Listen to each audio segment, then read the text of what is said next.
Before we begin, thank you very much to Anime Hero 99 for joining the Patreon campaign. Thank you very much for the support. Always appreciated.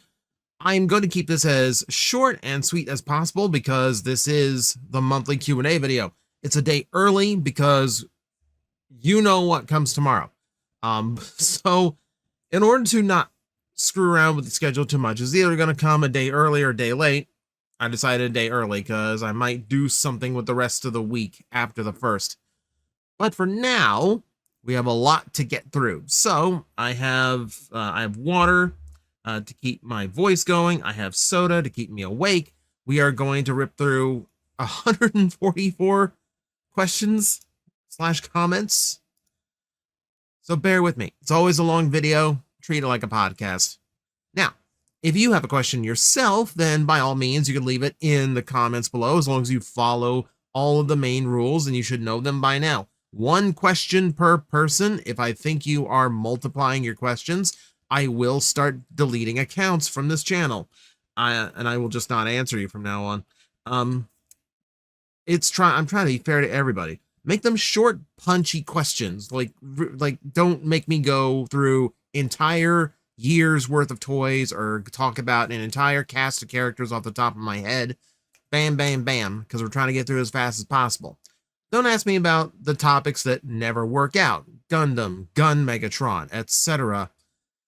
And you don't need to ask for my validation for your fan ideas. They are valid. If you want to do them, do them.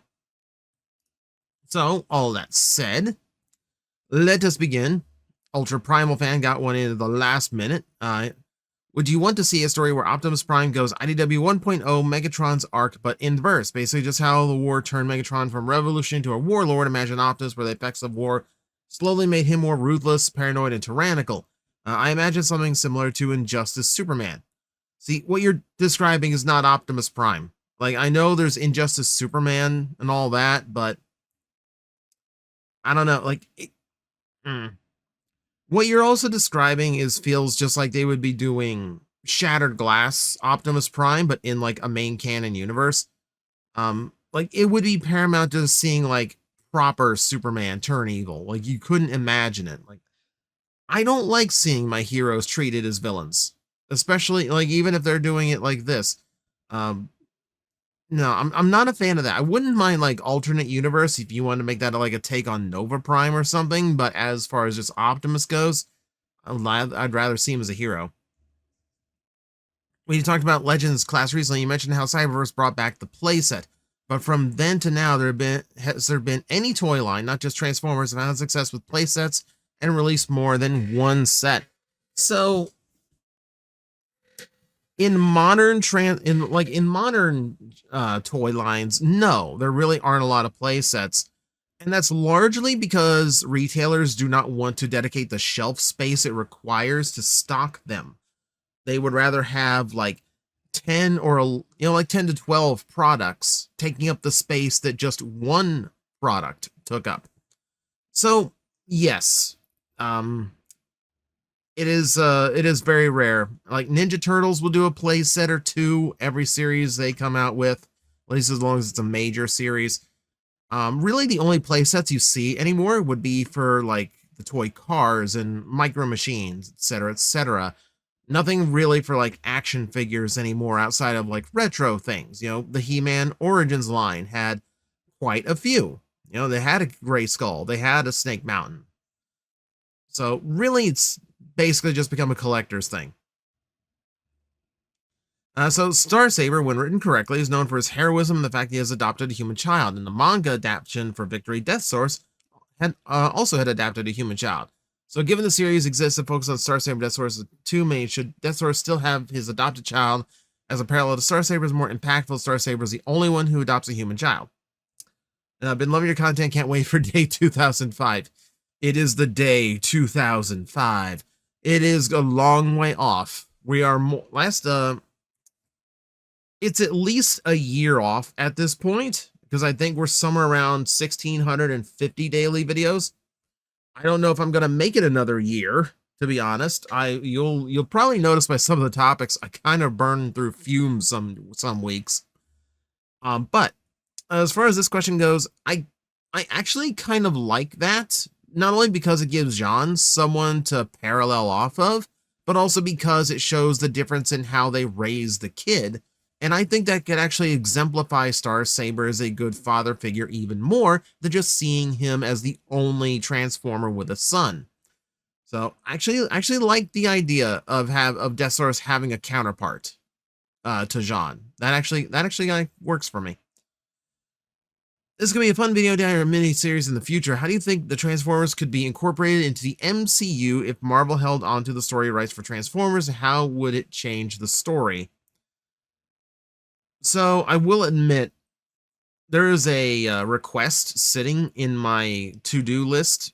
It's been there for way too long, and I admit it's been there way too long. It will get done, but it is like, how do the Transformers defeat Ultron, a character who can take over machinery? That gets very tricky in a world where all your heroes are machinery. I assume Marvel would have eventually done a storyline like that, so that they could, because it seems obvious, right? As far as, man, like as the, so like, I'm trying to think of like beyond just like Transformers and Avengers 2. I'm trying to see like what else could you do MCU wise? I mean, you start having like anything could be a potential robot in disguise. You like a helicarrier, could transform as like a last minute thing Nick Fury can pull out if things are dire. It's hard to say. It's hard to say. Like that's like going through the entirety of the MCU and trying to figure out where Transformers could weave into the plot. I mean, that could work as a video idea, but as a question here, like that's going to be a little bit too deep, a little bit too much for me. See. Now the season and maybe the anime is over. What are your final thoughts on TJOmega wants to be a Kamen Rider? Incredibly over the top, and I like over the top in anime, and I absolutely love the series. Absolutely fantastic show. I don't think I'll be getting the figure art just because importing a figure art is crazy expensive for a single action figure. And if I'm going to do that in any capacity, it's going to be for that new Gills figure that's coming out. But no, the series is fantastic. And it's such a loving tribute to like Showa era Kamen Rider. I think it's a great way of revitalizing that spirit that is kind of admittedly lost in modern Rider series, and also just bringing awareness to like the old stuff in the franchise that really does deserve more attention than it gets. Aside from wondering if we'll ever get modern Transmetals, do you think we'll get modern versions of Transmetal 2, Dinobot, and Black Arachnia? So we know the Transmetal 2s are on the table simply because they did Megatron and Tigerhawk. I wouldn't be surprised if Transmetal 2 Dinobot wasn't somewhere on a Hasbro table right now. And then Black Arachnia. Black Arachnia is so difficult because her animation model looks nothing like her toy and has next to no kibble that it needs in order to transform properly. You'd be looking at like an RC situation where like a lot of that bulk would have to detach and do something else in order for it to be viable. That way you have a screen accurate one, or you could reattach it for like a full size one, but you'd have to figure out what all that, shell kibble does in the meantime. So yeah, I mean, Black Arachnia is hard. Transmetal 2 Dinobot is not. I think that'd be a perfect like shoe-in like quick Voyager figure to do at some point. But yeah, like the Black Arachnia, like I genuinely have no idea at this point. Should Sonic have a definitive origin? Considering we haven't gotten any info to where he came from or his parents, and characters like Shadow and Knuckles have extensive ones. Look, I can still find the orange Coke. I don't really think Sonic needs an origin. I feel like if Sonic has like a definitive origin of like why is this hedgehog super fast and like why does he have the personality he has, I feel like it would take the nature of Sonic out of him. Sonic's whole point is being a free spirit, and once you have like an origin story behind him, that free spirit nature kind of gets clipped because his origin, his beginning of his story now has an anchor point that now everything has to revolve around in some way. I think it's better without. Like, I feel like anytime we've gotten close to like finding out who the Joker really is and what his origin is, I feel like it diminishes the character. I feel like giving away Wolverine's origin diminished the character. So I feel like Sonic's in that same boat. I would rather him just remain originless. Favorite Digital Circus episodes so far? They all get guns. It's so ridiculous and over the top. And to contrast it with such strong scenes in the mix, like Ragatha and Kinger having their moment, where Kinger's lucid and extremely like wise and well spoken. And then like the Gangle Zooble scene, like I love those two. I ship those two. They said there was no shipping or romance in the series. Can't tell me there's not when you're doing scenes like those. I know, but it's an episode where you find a ton of really deep lore and insight on the characters, and then it's mixed in with like the most ridiculous premise they could possibly have. So the whole series is really good. Like the writing in that show is fantastic. I wish cartoon videos for me did more because I'd love to deep dive into just how good the storyline of that series is. But as far as just like a favorite episode on Surface, they all get guns. If Transformers made a toy line like Bakugan, but every character gets a unique mold, do you think it could be successful? So we attempted Bakugan at one point.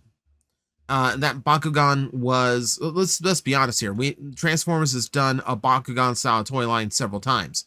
The most literal Bakugan like was the deployers that came out for Blaster and Soundwave during the fall of Cybertron toys. We talked about those during the Legends history. And that's literally, they just literally behave exactly like Bakugan. I don't think it would necessarily work for Transformers simply because even if they all got unique molds, you still have this like form that they have to start out as, you know, and it's still limited to just like a flip out figure. We did this with Bot Shots. You know, Bot Shots went on for a while, got a bunch of them out there. They did some, you know, every one of them had like, well, not every one of them, but they all had like their different categories of transformation tricks they did. So we've had very similar toys in the past, and they never really seem to go anywhere. So honestly, I don't think Transformers would translate well to like being literally Bakugan. Would Clifford the Big Red Dog qualify as a kaiju? So it is a giant, undefined, you know, creature. It's like, because it's a red dog in the first place, so it doesn't like conform to any species. Absolutely. Absolutely, that is a kaiju. He's just not a mean one. He's like Mothra. It's like he's friendly to humans. Schedule Conflicts fan man returns with a very thought-provoking question that took him way too long to figure out how to phrase. Suppose you are invited to a brand new actual play table with a new DM and 3 players you have not met starting at level 3. Which character you've talked about before on the channel would you like to revisit, understanding the vibe of the DM is going for his very first season of Slayer / movies with Naga the Serpent? Really? So it's a brand new table, brand new DM, but he is basing like the lore and the world off of Slayers, which I love this idea, by the way, but it still conforms to Dungeons and Dragons. No, don't get me wrong. D&D books aren't behind me anymore. Slayers does have a tabletop RPG rulebook. You can play a real Slayers RPG, which is mental to me. Never had the chance to play it.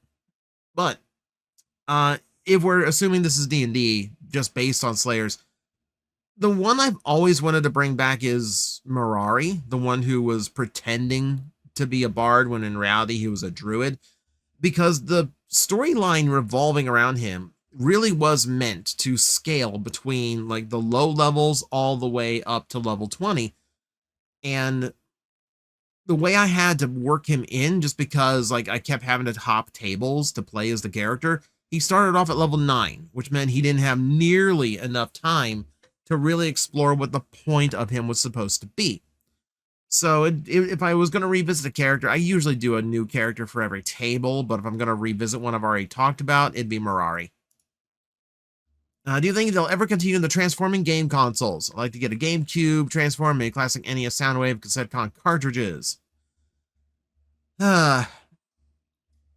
Actually, I like the idea of a tier list of the main Megazords, because that's a very finite list, especially now that Power Rangers is done. We can do that.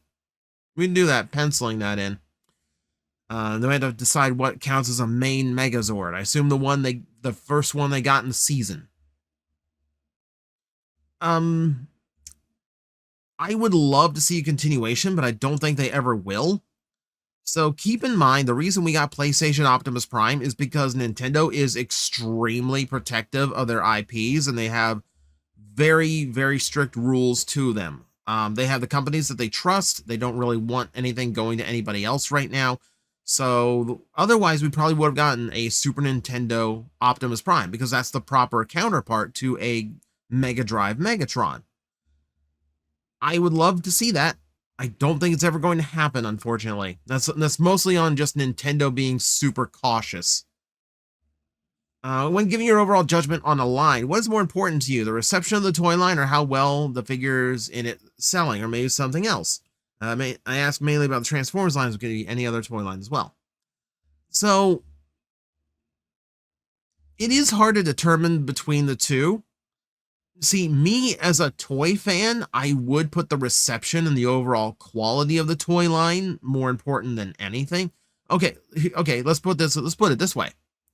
The most important thing to me is the overall quality of the toy line, both in producing something that's meant to do what it's designed for in a good way, but also just be fun to mess with. So the reception, I don't really care so much, because the overall reception that something gets can be like middling or even bad, even when something is actually pretty good. People can just be really hard on things sometimes. But as far as like sales figures, like, I'm not judging a line. I'm never judging any of these lines based on their sales figures.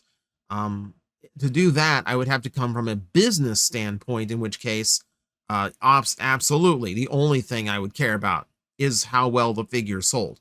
But that's because I'm a fan and not an executive. I never approach it in that way. So it's always more about how good the toy line is doing its task and doing its job. See, which of these is a better option for including Heatwave in the upcoming Nexus Prime Combiner? Make him an optional chest plate like some of the Combiner War Legends. Make him an extra weapon like Death Cobra. Make him a weaponizer that can combine with the individual members of the full Combiner. Make him the Frame. Retool the trailer mode to work as a tank. So if they literally could work in Heatwave as like, let's presume Nexus Prime gets a full framework all his own, instead of just, a repaint or a retool of Superion, which I think is what everyone is expecting. I would probably go with the Frame. You probably couldn't get a robot mode in there for Heatwave, but at the very least you could probably get it to turn into the missile truck, especially because those legs could just be the missile pods on top, and that would be pretty easy. So that's about as close as I think you're going to get. I don't know. It seems like they're just making up Nemesis Prime Nexus Prime as they go. So I don't know exactly what they're going to be doing. Have you seen Gravity Falls, and do you like it? Unfortunately, no. I never really got the time to sit and watch it. I know it's one of those like cherished modern Disney cartoons up there with Owl House and like Star versus the Forces of Evil. I just never got around to it, unfortunately. I am like this close to starting like a second channel where I can do reactions, and working in like, and Gravity Falls would be very high on the list if I actually end up doing that. I have to do it as a second channel because this channel is buried in the Transformer only algorithm. I can't seem to escape it. What are your thoughts on IDW Star Saber? Or is the Machine Wars Thundercracker Skyfire RID Skyfire mold good? You're doing two questions. Okay, you're technically skirting the rules here. I've talked about IDW Star Saber plenty of times. It's a character assassination. That's all I'm gonna say. But for a real answer, yes, that Machine Wars mold, I would say is still good. Now, obviously, it is aged, but it's a fun little figure. For its size, it does the little flip change pretty well. It's basically a flip change seeker toy. I do like the hidden gun gimmicks that they did. And they overall just play nice. You know, it's a 9 points of articulation figure with mostly ball joints. But yeah, it's okay. Yeah, it's still, it doesn't like, it ages badly, but overall still good. What is the current state of your Masters of the Universe collection? To be honest with you, I really barely buy anything Masters of the Universe. So it's only in short little bursts. Like if they do a character that I really like or an idea that I really like, I would go for that. Like I got the Megatron Skeletor because one, it was on sale, and two, it's just stupid enough for me to like. But I don't really collect Masters of the Universe toys. The last ones that I bought I think it's the second iteration of the Michelangelo because I really liked the armor design. I thought he looked really cool. And I bought an Origin Skeletor so that I could get that signed by Alan Oppenheimer. So that's about the extent of the collecting. I really don't do any kind of real Masters of the Universe collecting. Question, do you prefer G1 Megatron's voice or the Transformers Prime Megatron voice? So there isn't really a preference there. Like, nostalgia is always going to make me prefer the original Megatron voice. I think it has more energy, whereas there's more menace in the Prime version of the voice. It's really not a matter of like which voice do I like better. I think both do a different job, and I think both of them do it equally well. So I can't really like make a this one or that one decision. They both work in the context of themselves. What if Ötzi and Bootsy were to meet up with Donald and Douglas, the Scottish twins? No idea who any of those are. We got Legacy Menasor, Age of the Prime Superion, Age of the Primes Bruticus, 2 Series A6 Devastator, and we know Defensor is next. We actually don't know that. There's no confirmation on who the next one is. An inevitable Combitron Abominus question is where to go from there, because outside of doing stuff from maybe Unicron Trilogy, there's not a lot of combiners left, like Generation Selects Piranacon is likely a one and done. We know we're getting a core class Monstructor for Age of the Primes. So basically, there's just a lot of description of like, what else do you do with combiners? Honestly, I think by the time we get through Computron and Abominus, they are going to be budgeted out of what Transformers can currently do. It's a lot of extra heavy engineering in order to get those combiners out the way that they are now. We saw with the Dinobots, they had like a 5-year run, and you could see the budget change as those were released. You know, originally they came with extra minifigures, but those went away after a while. Then they were just two big Dinobots on their own, and then you got Swoop, who's a little bit smaller than the rest of them. Comes with a couple extra swords, but that's about it. So it's a hard thing to accept, but like the budgets do change year to year, and it gets constantly more expensive to produce a Transformer. I think by the time we're done with the G1 combiners, you're not going to have anything but repaints after that. I genuinely think it's done after that. They don't, they're never, there's never a plan to do a combiner forever now. It's just, we're going to get all of them out, in about like a 5 or to 6 year period.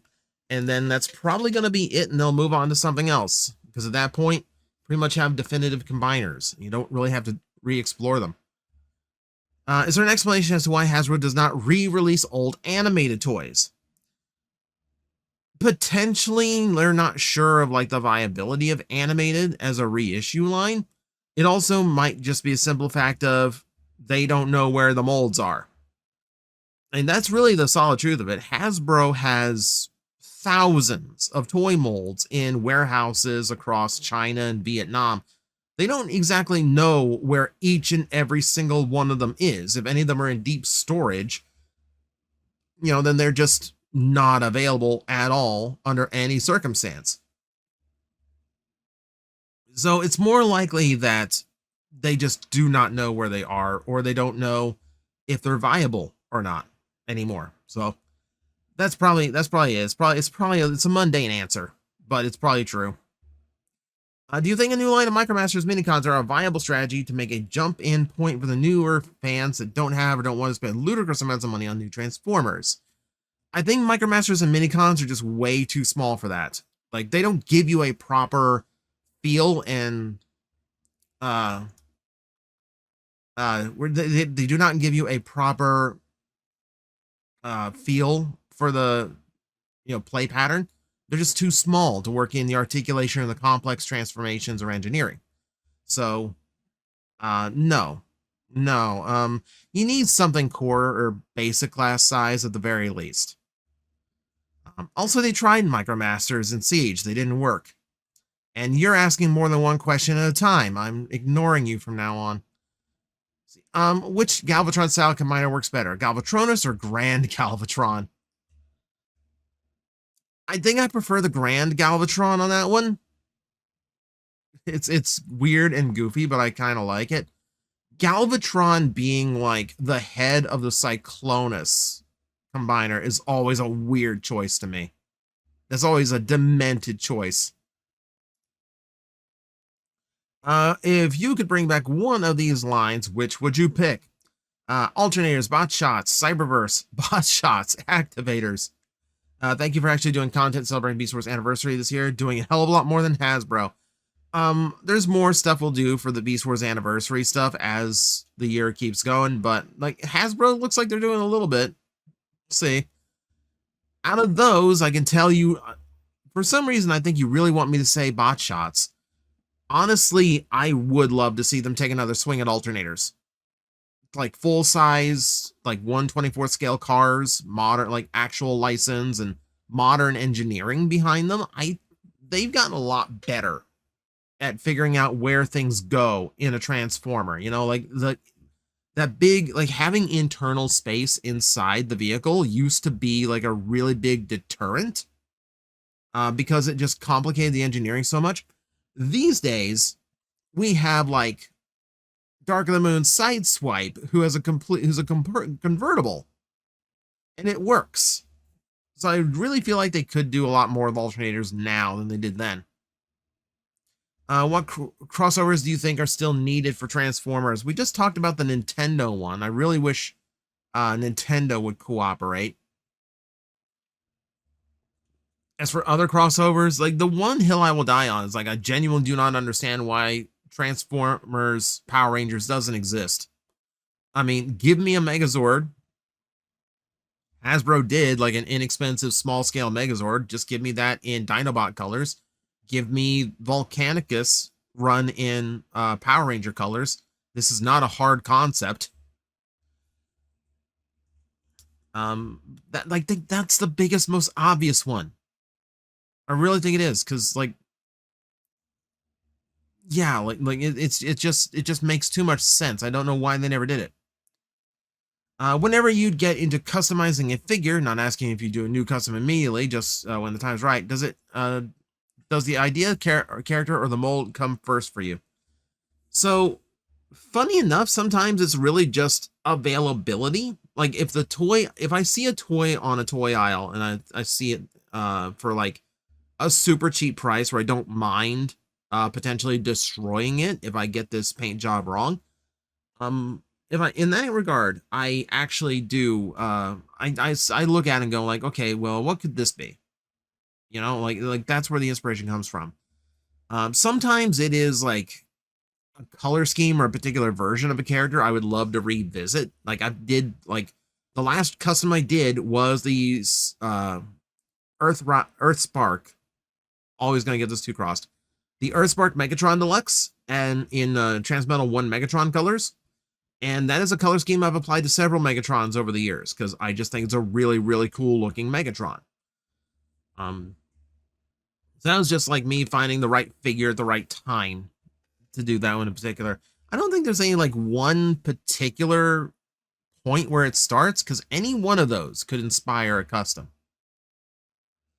I was thinking, you know how many characters in many different canons have similar molds? Do we know anyone who Optimus Orion might be related to in such a way? I was thinking it might be related to a Sound and Shockwave, as both share the window chest. Admittedly, is kind of a stretch. So canonically, the only time Optimus has had any kind of familial connection or anything like that based on his mold was in the Dreamwave comics with Ultra Magnus. It's the one time they use the white Ultra Magnus as part of the story and actually do refer to each other as brothers as a result. So that's really the only time it's ever happened. And then I guess kind of in like RID, there were different designs. They weren't repaints or retools of each other, but they were brothers there too. So that's about the only one I can think of offhand. I mean, it's something that they, weirdly enough, anyone anyone that they have like any characters that share a mold in the toy lines are almost never related to each other. So like none of the Seekers are familial. Like they're just 3 guys or 6 guys or 12 guys or 31 guys. Yeah, it's actually rare than you think. Like the Dotsons aren't related either. Which Autobot leader from the Japanese continuity do you like the most? Your girl Met. You are not new here. I know that name. You should know that, Star Saber. As easily, Star Saber. If you're asking just to give me like an answer that makes me smile, you've succeeded. See, who do you consider to be the Dinobots' main rivals? Constructicons, the Insecticons, or the Predacons? The Insecticons actually are pretty poor rivals. They are glass. You know, they're made of glass compared to the Dinobots. It would have to be the Constructicons. Like something I've always talked about, like because they fought in more than one episode of the original cartoon, and they fought in the movie. So it does have to be the Constructicons. I mean, it's brute dumb force versus, you know, a legion of engineers. It is 5 unit, you know, is one gigantic robot that is facing off 5 very powerful robots who do not need to combine to match him. It's an interesting dynamic. Since changeables have made a return to Happy Meals, a lot of people are feeling quite nostalgic. Were there any Happy Meal promos aside from TFs you were particularly fond of as a kid? There was a few I can remember fondly. Which ones? I like the little Tiny Toons cars they came up with, like all the character cars. Those were fun. I liked the Looney Tunes superhero ones, where you could like clip on like a superhero costume and they were just like the Batman or Superman. That was really cool. There's a few. There's a few, like that would take me a long time to come up with like all of them. I guess the Power Ranger movie one is also a very easy answer because it was like the only way you could have, like, they didn't have like proper like good ninja morphers back then. Like you couldn't get ninja coins for your old morpher. So that was the only way you actually had ninja coins back in the day.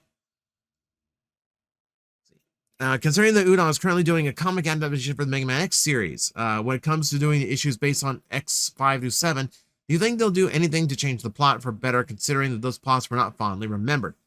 I don't think they can go against canon, but I do think they can expand upon it. So I have issue 1. Of course, I have issue 1. And the book itself tells a story of Storm Eagle and Mega Man going after that. It's a really good way of introducing, because you work in a light capsule and everything. But it recontextualizes the story in a way that gives Storm Eagle a lot more depth as a character. And I think you can get away with that, but I don't think you could get away with, like, straight up changing the plot of X5 through 7 just to arrange the story differently. Also, we don't even know if they'll get that far, or if they'll just straight up adapt those storylines. Like, we might very well just be getting an adaptation of the original Mega Man X game, and then they just trail off into a completely original story. We don't know yet. It's too early to say. See, since Blocky stays on budget in its smaller lines by reusing and recoloring a lot of parts and joints, do you think they'll be a good fit to do My Little Pony figures in blind boxes? Frankly, I will be honest with you, I think Blockies would be good at just about anything at this point. I was at Walmart and saw their model kits for Marvel characters, and they actually looked pretty good. Like, nothing I'd really grab, but they looked pretty good. So, I think I trust them with anything right now.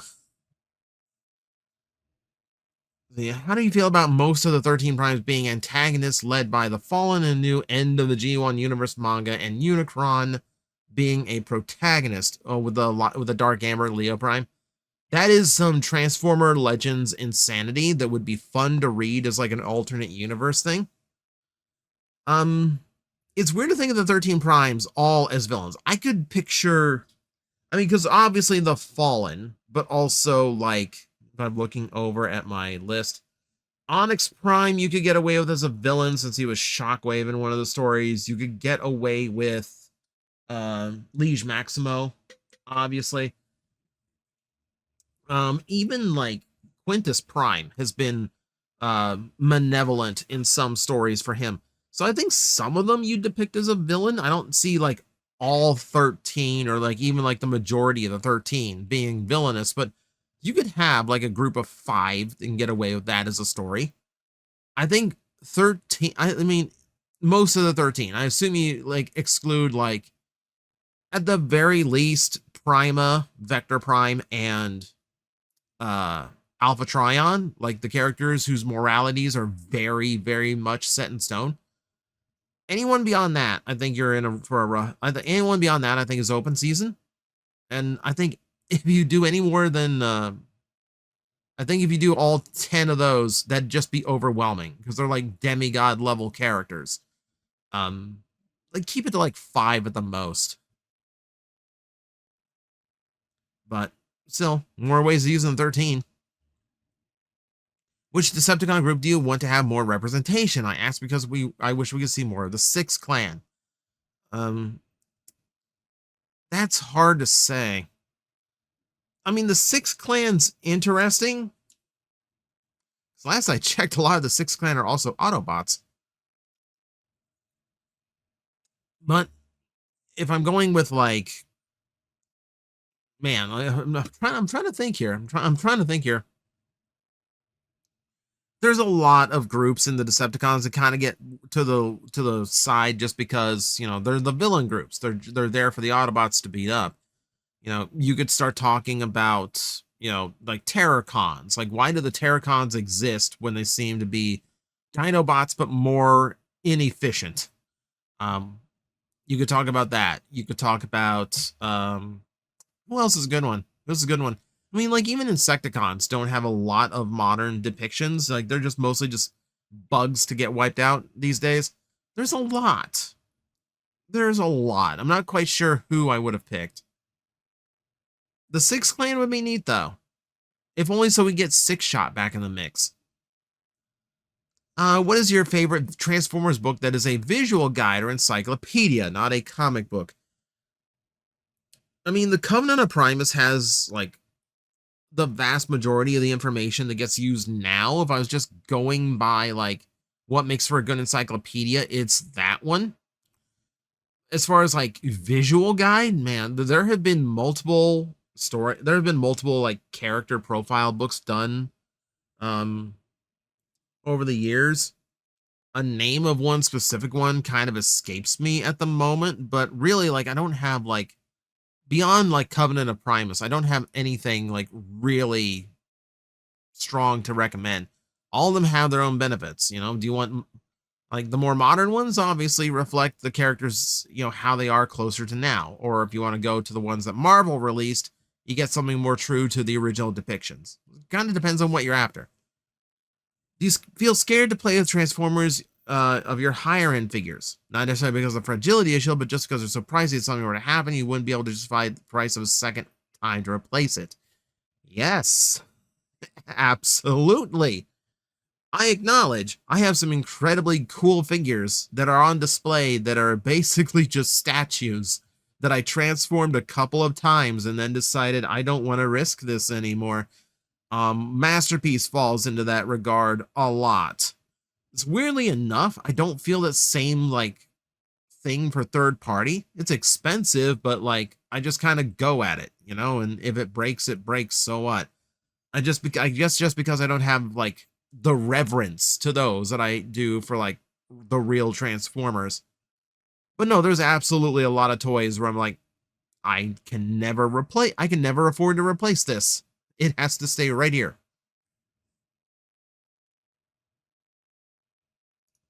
What is a favorite obscure, underutilized character that you would think would be interesting to write? In a story where Autobot rebels, as in Autobots who are rebels, work with a group of reformed Decepticons against a common enemy. A character like Blue Streaks, his home was destroyed by the Decepticons. This is too complicated to do a short notice, no worries.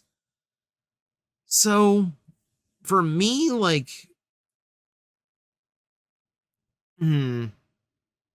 it's not quite too complicated for a single question here. I mean, the easy answers are the characters who are kind of in that regard already. Like, you could do some fun stuff with Punch Counterpunch, especially if you have it to where, like, he was originally a Decepticon, and now he's trying to work for the Autobots. So he's an established Decepticon that can get in, but he has this fresh allegiance that he's also able to work through. So that approach is actually a little bit more complex and layered than just him being an Autobot with a Decepticon disguise. Because now you have to work his own morality in. Now there is like a factor of like, how do you completely trust this guy to do this mission, to play this double agent? Punch Counterpunch in general is a fascinating idea they never do anything with. See, thank you for helping me find the courage to share my stories and ideas and art online. I still misremember your Beast Wars rewrite as being canon on occasion. That's how many times I've watched it. I appreciate that. I'm still super proud of how that video turned out. It's like I need to do more of like the rewrites of previous series, but it takes so long to come up with like the bullet points in order to go through everything. But that came together magically. I'm very proud of like what I concepted for that video. Um, and I'm glad you found that courage. If I can if I can help anyone in that way and like get get you to express yourself and be confident in what you're putting out, yeah, that means the world to me. What if ever do you think we'll see Omnibot toys? So we kind of talked about this in the past a few times. The issue with Omnibots is camshaft, because there are toys that are similar enough to Overdrive and Downshift that you could get away with doing toys as retools. Like you could probably retool a Wheeljack at some point into a Downshift, things like that. But it's camshaft. Camshaft has such a unique transformation, the way the core of the car mode is the torso without anything else shifting. You'd have to have a very particular character in mind in order to actually correct that and get him an actual toy. It's a very difficult balance. It's a very difficult balance. But yeah, that's basically what it boils down to. Like, you'd have to convince Hasbro to do a toy that there's no remold or retool options out of. My suggestion has always been like a future series needs to make a character similar to his design, just so they have something to repaint or retool one into. Though I don't see that happening anytime soon.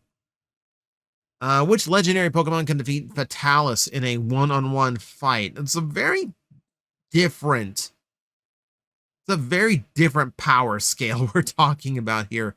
The obvious ones would be like the Pokemon who are like close to godhood, like your Arceus, your Groudon, and Kyogre. It really is just like the top legendaries that you could name. Arceus is very easily one that I would say. As far as anyone who could come closer, that's trickier, but you just asked me to name one, and that is absolutely one of them.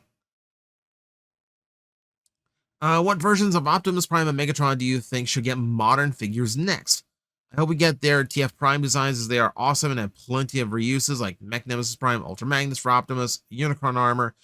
We never got a proper Unicron armor, did we? Like, we got a repaint at the Commander scale, but we never got the Voyager or any new figure that just like had the Unicron bits stuck to him. Man, I would like another shot at that. Like, yeah, you aren't incorrect. Now, obviously, if I'm gonna have my say or my choice, it's gonna be Cybertron Optimus Prime. I think you could do Cybertron Optimus Prime better in modern budgeting. I don't know if you could do Megatron better. It's weird to explain, but like I kind of feel like that Megatron is perfect, and a new version would have no advantages. But the Optimus Prime, that done in like more anime accurate shape and given more articulation, I think that would work better.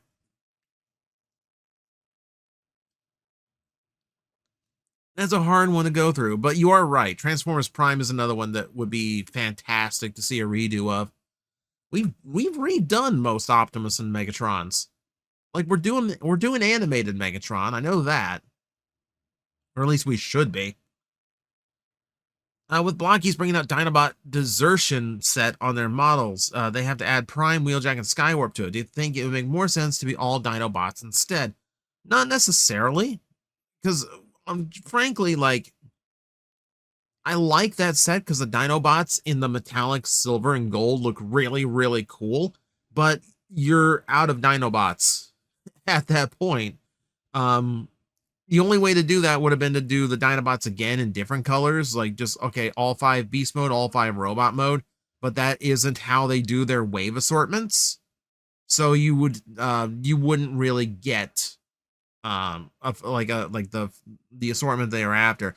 I guess it could be a special one where it's like it's 10 per box, but that'd be a little bit off, but it's doable.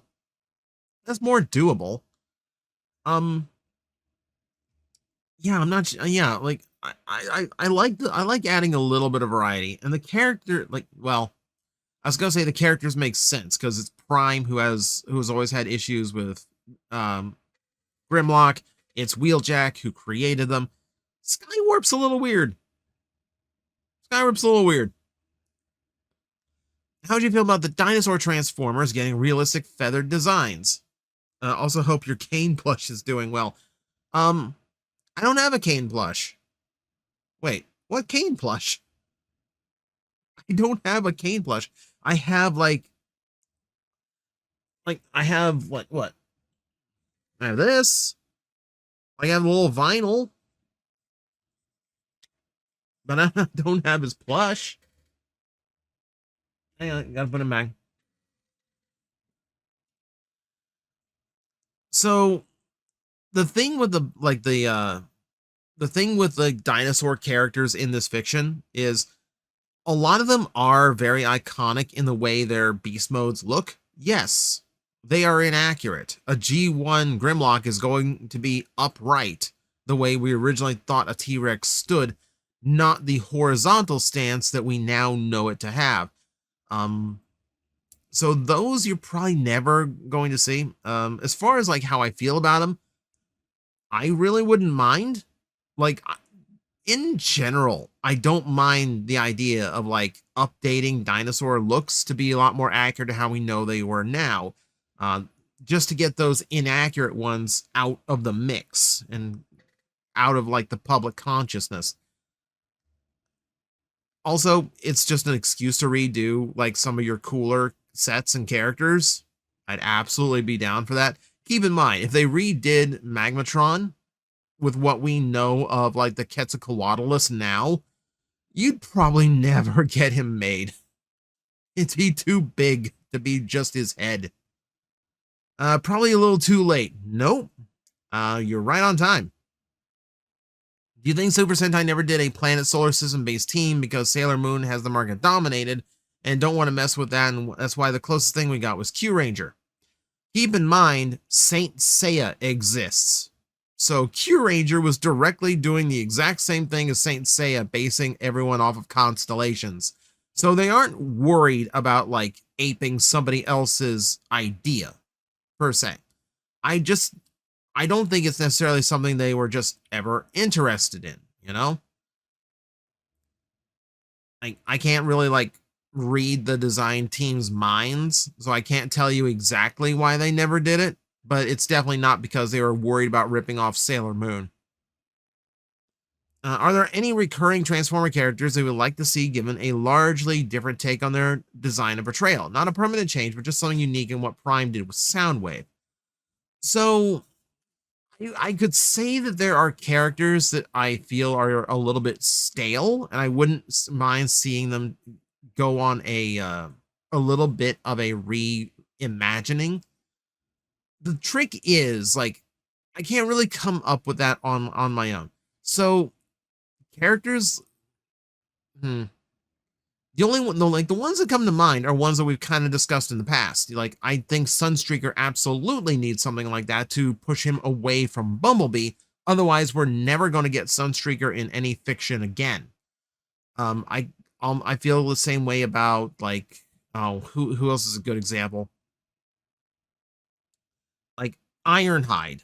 I don't think I would mind a reinvention of Ironhide just because I don't know, like he just comes off as kind of like almost redundant in the cast sometimes when they do use him. Like you know, it's like Skybound does not use him at all. Um, there's a few. Like there's a few. In general, I really don't mind when they do like a reimagined version of a character as long as it's a good idea, you know? Like what Earthspark did with Tarantulas was very different, but I really liked it. So it really just depends on what they do. Like as far as like which ones I'd like to see, basically anyone who hasn't had a turn in a while, because they need something to make it more interesting. This has been an argument with some of my friends that have been going back and forth. I wanted your input on it. Do you think Age of the Prime's Heat Wave would have been done better as a retool of the G1 Toy Optimus from Legacy United over the Bulkhead mold? G1 Toy Prime better scales with United Chase. Heat Wave mostly follows the Optimus transformation more than Bulkheads. If he still needs to be a Voyager, you could pack in some water blast effects in. The G1 Toy Optimus from Legacy United. Honestly,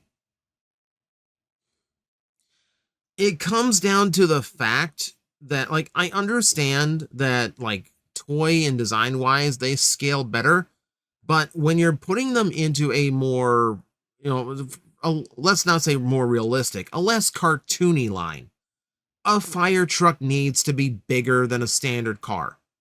Like it just, you could keep those characters in mind as like scale wise, but like at the end of the day, they try to have some semblance of scale, and a fire truck is just going to be bigger than a police car.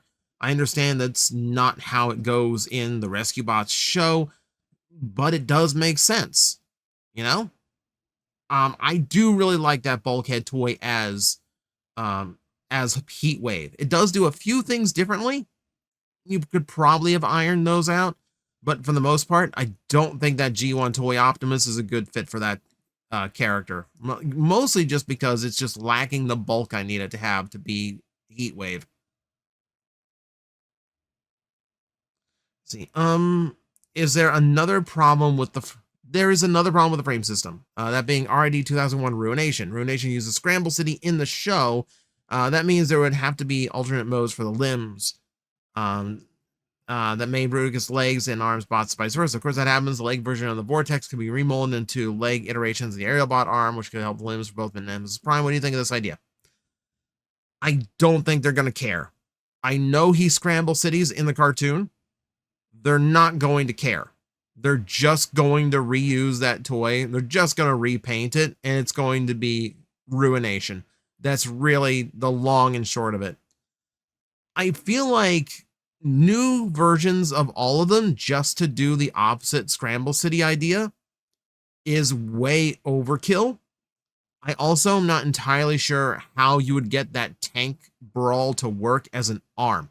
Keep in mind, the character layout on those are done in such a way that they actually work better as the legs, because Swindle and Brawl get to be bigger and blockier, and thus having a lot more like stability as the legs than like a helicopter would. So you really don't like the helicopter is really not going to work as a leg. Like, and if you make a brand new one and bulk it out just so it fits into like the leg size, it ain't going to look like Rotor anymore. I think they're just going to do the repaint, call it a day. And honestly, I think that's for the best. I think it ruins the Scramble City, but you could say that you can make that argument against pretty much any of them. Like, especially if you take things like Scramble City from the Japanese G1 animation into the mix. They do scramble combine there. And we're getting into semantics. I do think it complicates the idea too much. What can Hasbro do for repaints with the Bumblebee movie Autobots? Pretty much anything they want. I mean, aside from just like the obvious ones of like, well, and RC could be a Paradron medic, you know, Brawl could be Outback or whatever. That stuff's easy, and they'll do that a lot. I think those molds would do really, really good if they were used as the basis for like a lot of crossover stuff. You know, like a lot of people make fun of that Brawn rather, for kind of looking like Master Chief. Lean into it. See how much they want for the license. Things like that, you know, like just goofy. They are hard molds to reuse because they are such unique designs in the Transformer scape, but you can do it. You can come up with something. Kind of a joke question, kind of a serious question. If a normal knockout is a glamorous, gay son of a glitch, would girl knockout be a hot-headed lesbian tomboy? I don't want to say they're like, it's just the female version of knockout. But I guess this is kind of like,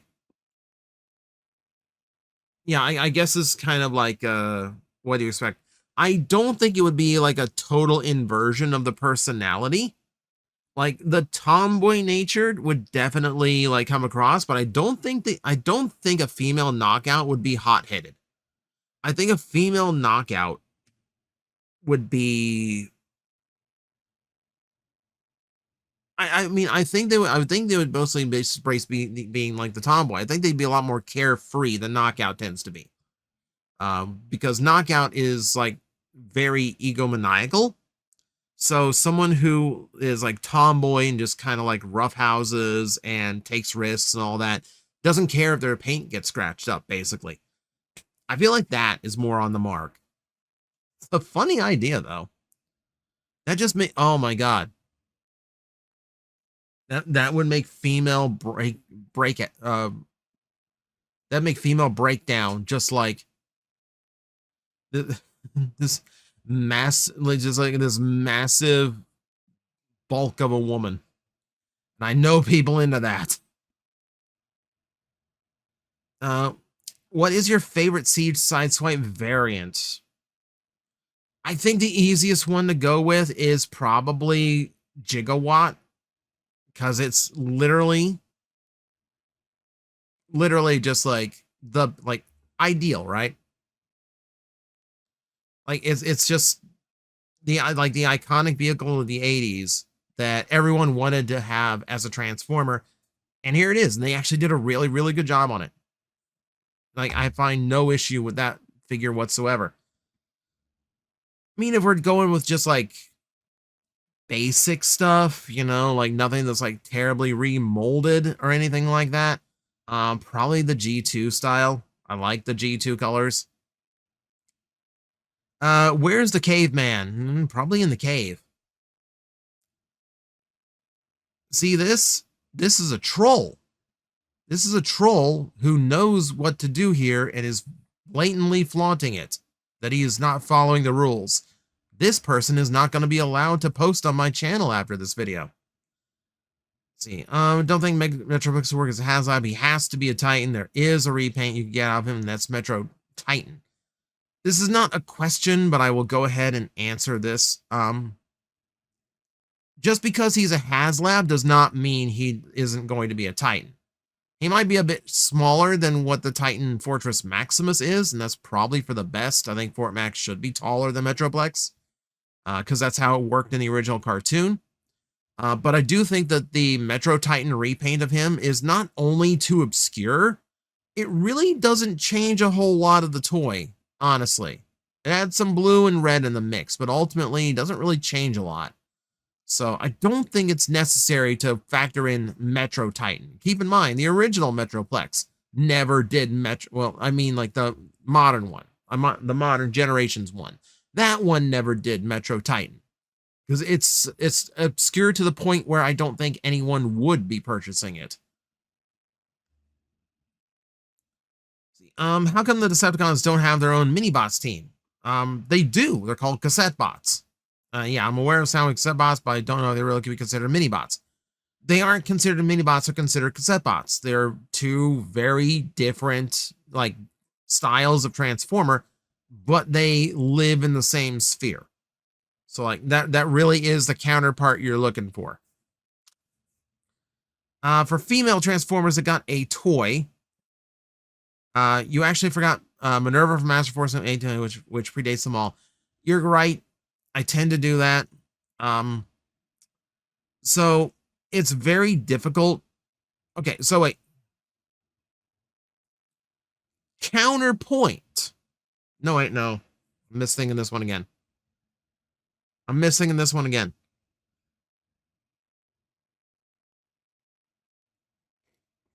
Because there was something really weird about how they released them, because there was a Nightbeat version too.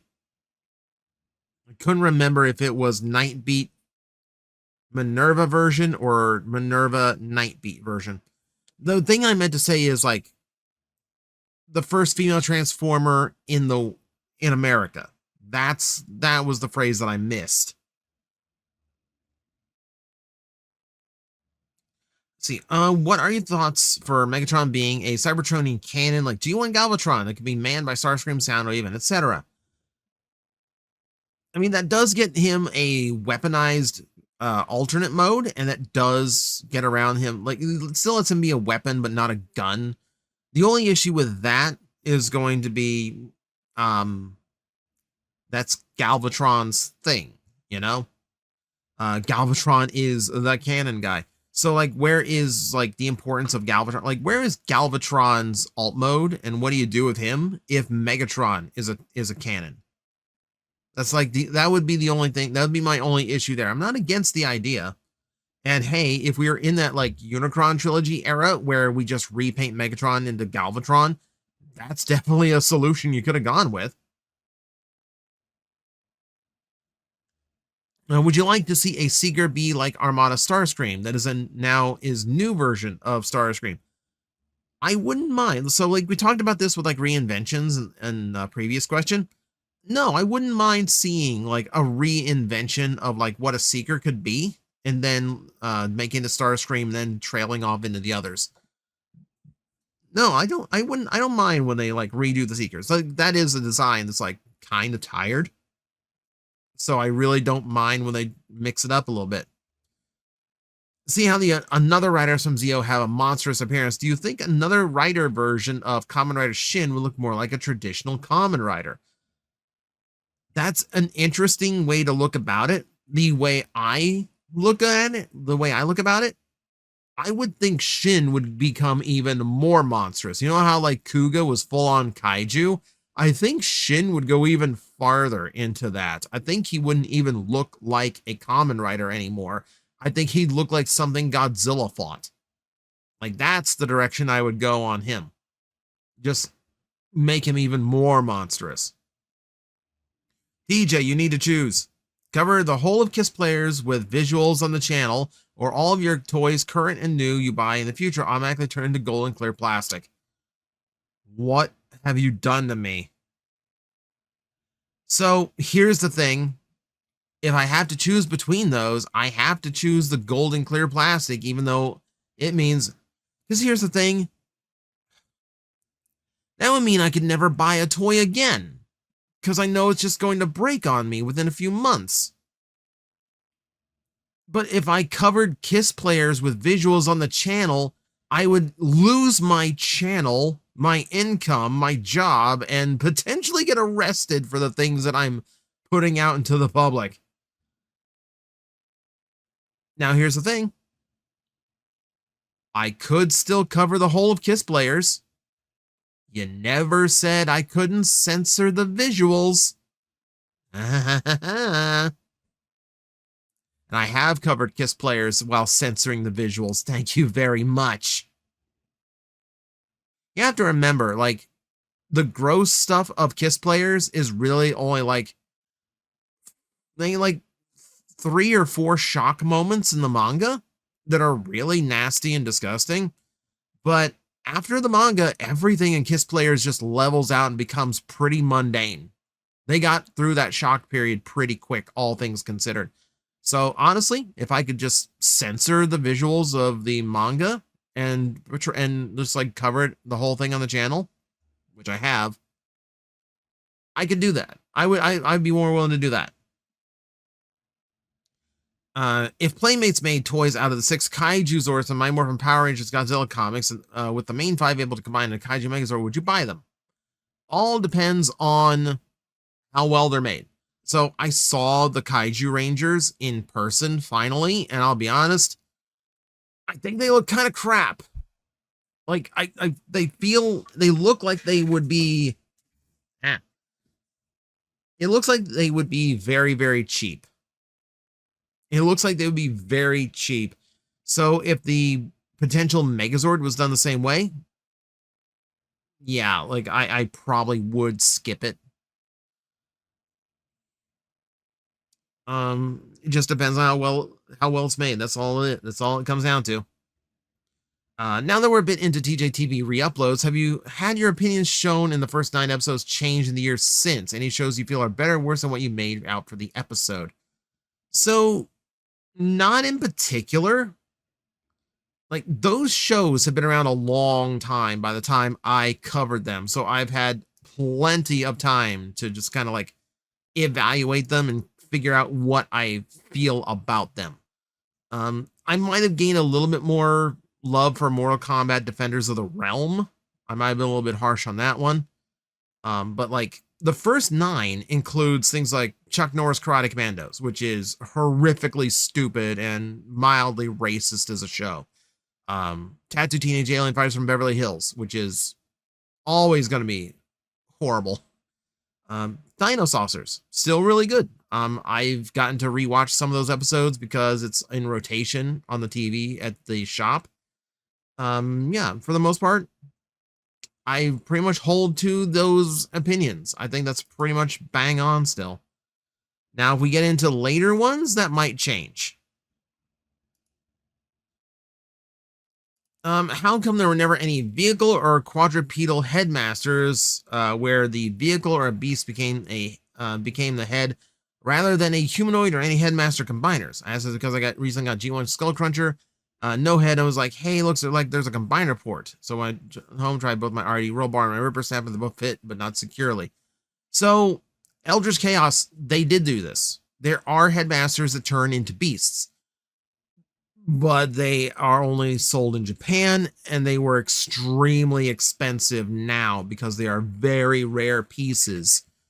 So Japan was smart enough to release individual extra headmasters because they knew kids would lose the ones that came with the toys and be out of figure. So here's some replacements. They don't color match or anything, but you can get them to either have more head options or you can get them to replace any heads that you lose. And that's a really smart idea. Hasbro kind of did it for Titans Return in their own way. But some of them do turn into animals. There's a lion, for instance. And they had planned others. There was like a panther looking one. There was a snake one that didn't make it past the sketching stages. We just never got it in America because America was like, they just wanted robots. They just wanted pilots. That's really the reason why, is because the gimmick was that the headmasters became pilots for the larger toys, which gets harder to do when the pilot has 4 legs. Is it possible the aerial bots were named in honor of Orion Pax's girlfriend? That would be a hysterical connection. And I'm not sure I ever made that connection, the fact that Ariel and aerial bots was a thing. Man, like, you could probably write a story where Elita 1's like main main guards as like one of the Autobot leaders were the aerial bots with that specific naming pattern intact. That would be funny. There's actually potential there. I kind of like that. Was a subline like Creo, bot shots, all the changes that you want to see be permanent. So I don't think I necessarily want any to be permanent, just because I like the toy lines to constantly be refreshing themselves. And a lot of those weird like sublines that you're describing there are definitely meant to only be like a 1-year thing and move on to the next little trick toy, because they really don't have that much legs beyond that. If I'm going with anything, it would probably be the tiny turbo changers. We just got a brand new run of those. And for what they are, little pocket-sized, soft little transformers, they're not bad. As long as you know what you're going into on them. Yeah, they were fun. I wouldn't mind those, because like you could just farm all of Transformer history to just keep making them. What do you want to see from Toei's Project Red series after Gavon Infinity? That's the question, right? You could move on to like other Metal Hero franchises. I wouldn't mind like a new style Metalder, for instance. I'm sure someone is screaming B-Fighter because they want modern Beetleborgs. I'm not really sure what I want from Project Red at this point. I know at one time they were teasing, like supposedly like one of the rumored ideas for it was they could literally just go to anything. It doesn't have to be Gavon. They could literally try anything in the series. So like if they have an idea for Inazuman, they can bring him back, or Zubat. You could get away with something weird, and that's what Project Red is for. But for me personally, I like the idea of modernizing some of the other like some of the other Metal Hero series.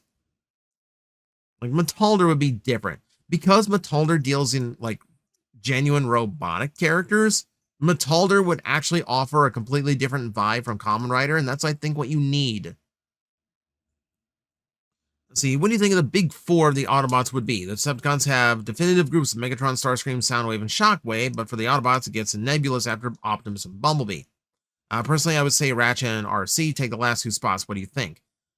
It does get weird. We kind of talked about this before on the channel, where you can't really determine easily who the other big 4 are. My picks generally go to Grimlock and Ratchet. Just because Ratchet appears in so many Transformer stories, like just because a medic is so necessary when you're dealing with characters who are in a literal war. In this case, yeah, I'm going to go with Grimlock and Ratchet. Just because Grimlock is just, he's so present in everything else they've done at this point. Like, I don't, like, Grimlock is another Transformer character where, like, it's very hard to write a story that doesn't include him now.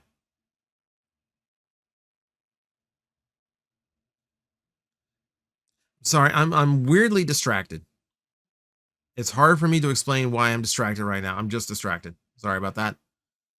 Who's your favorite obscure Transformers character? So, I mean, I've talked about this in the past, but I'm happy to say it again. My favorite obscure character is Rapido from the G2 line, because it was one of the first toys I could buy with allowance as a kid. And I love the look. I like the red and the teal. I don't know why that color scheme worked for me, but it did. And I love his accidental story, where, like, for whatever reason in the G2 line, he outranked Optimus Prime. So did Grimlock, but you could almost imagine that, since those two were vying for leadership in a few fictions. But the idea that this random character just had a stat of 10 per rank was hysterical. And you can do a lot with that as like a story beat. Yeah, I really like Rapido. Should Takara ever venture into doing masterpiece combiners? How do you think they would do it? The unfortunate thing is they did do a masterpiece combiner, which was Raiden. It turned out pretty rough. Um, the hard part with doing masterpiece combiners is scale. Like, they would have to be gigantic by the time you got into combine mode. And more importantly, you would absolutely have to do it. You would absolutely have to do it a piece at a time. You cannot do this all at once.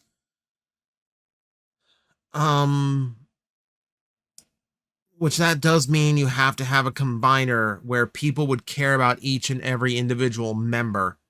I honestly think Devastator might be the only one you could get away with that. And even that is kind of a stretch, because you got to count on like people caring about like Long Haul, or Bone Crusher, as an individual character. It's doable. It's doable, but like I'm not even sure like Takara is like I'm not even sure collectors from Takara even have like a viable financial pool to do that many giant masterpiece toys.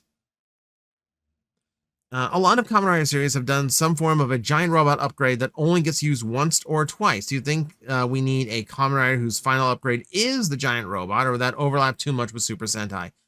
So that does overlap too much with Super Sentai. They do the giant robot upgrade just so they have a little bit of variety, and just because they like having a toy that they can sell at that mid-range, between what they sell the action figure and gimmick items for and what they sell the belts for. You get like upgrade pieces. That's usually somewhere in the middle. You usually only get like 2 of those per series.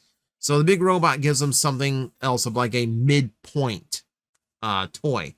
And that's what a lot of those like big robots are done, like the Power Dizer, the Time Machines from ZO. Those are just designed specifically to be toys and just have something that's a little bit bigger than an action figure to sell.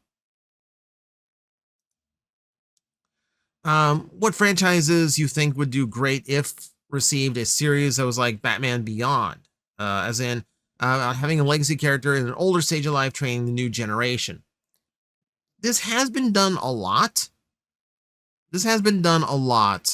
We've seen this with most continuities at this point. You see this with like Marvel when they did like M2, where like the original Spider-Girl comes from. They've also done it with 2099 to a lesser extent.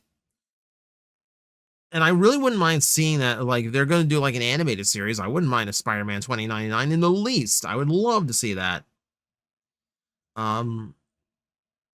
Just have a whole playground of kids just screaming, "What the shock!" As far as others, like, it's kind of hard just because like it's kind of hard going like, well, who of my favorite heroes do I want to see as old men? which is which is not the nicest thing to think about. Um, I feel like there's room to do that with Power Rangers. We're about to see like Power Ranger characters 10 years on as a comic book run, which okay, you can get away with that. But also, like, we've never seen like generational Power Rangers. We've gotten allusions to it, but never like definitive. So I wouldn't mind seeing that. That one would probably work. What are your thoughts on the third season of G1? It's unfortunate that ACOM handled so many of those episodes. I think season 3 gets a rough ride for 2 reasons. One, ACOM did a lot of the episodes, meaning visually, it's not nearly as good looking or memorable as the original episodes. That gives it a more negative opinion. And the fact that a lot of people were really down on Rodimus Prime because he's not Optimus. For me, I think season 3 is one of the I honestly think season 3 is like stronger than season 2. There's more episodes that have continuity throughout each other. I think the space opera aspect of some of the episodes gives them a lot of fun ideas. And I don't mind like the storylines revolving around Hot Rod and Rodimus Prime because it's doing something different from Optimus. It's telling a brand new story about a fresh young leader who has a lot to live up to. And it's a very real threat. You have him call him as whiny or trying to get out of it all the time. He's the chosen one who was never expecting to be in this position. His reactions are 100%, expected, even justified. I like season 3. I like season 3 in spite of some of the downsides of season 3. How's the Mini Cooper holding up? So, aside from like a little weirdness in starting up, it had the last few days, but seemed to have fixed that, so no worries there. Beyond that, everything's holding up okay. So back in January at this point, I dropped money on an oil leak that had to be repaired, and I also put new brakes on it. Now, like, a lot of the lights that used to be on all the time have gone away. So the Mini Cooper's holding up pretty good. That's actually like took the Mini Cooper up to Orlando. I didn't rent a car last time I went to Orlando for the first time in a couple years, and it's not nearly as comfortable a ride as a more plush modern car, but it's nice to not drop the $400 on the rental. What do you think of the reboot of Zest that started in episode 25? You've gotten a chance to watch that point. I'm not going to spoil anything. I think even that line spoils too much. Suffice to say, I think it's one of the smartest twists I've ever seen in a writer series. I don't say just best, I say smartest. Because it does so much to change how you view the show. And it does a few things that are just like extremely clever at the same time. And that's all I'm going to say. Because I really want people to watch Zets, and I really want people to support it because it's very, very good. Comment concerning the RID 2001 updates.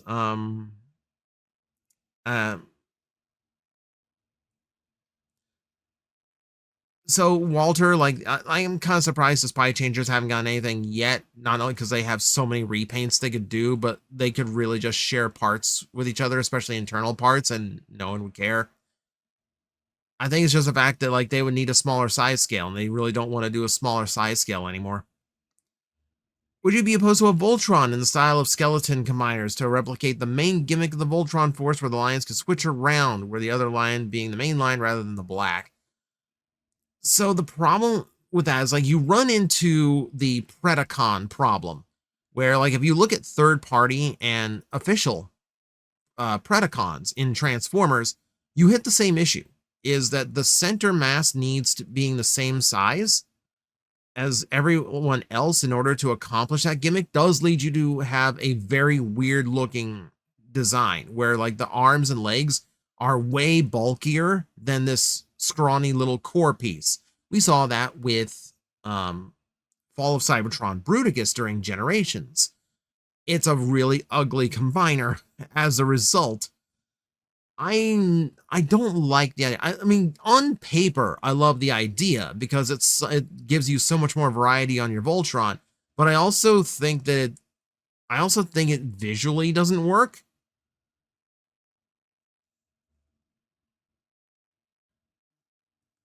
Oh no, it's weird. It's weird to explain. And style of skeleton combiners. I'm not entirely sure. Wait, or do you just mean like well, I mean like no. Like even if you mean like the modern like armatures, like the main like frame combiners that we have, even if you mean those, like those don't swap around. I don't know. Like I'm getting a little bit lost here. Like generally I'm not a fan of when Voltron does that. Let's put it that way. The thing comes off a little bit rough. If we ever get a meeting between Primes and Rodimus Prime, do you think Rodimus would be very angry, maybe even resent Primus for making him the chosen one, even if it's just a little bit? I think we missed. I think an autocorrect changed something in here. For me, we've had storylines where Rodimus does meet Primus. He's not angry or resentful. He's more like in awe. It's more like a religious awakening when that has happened. I think he might be like, it really depends on where Rodimus is in his character growth. Maybe he would be angry, but at the same time, Primus is going to have the words to make him understand the role. So if he is angry, it's only going to be like shortly lived.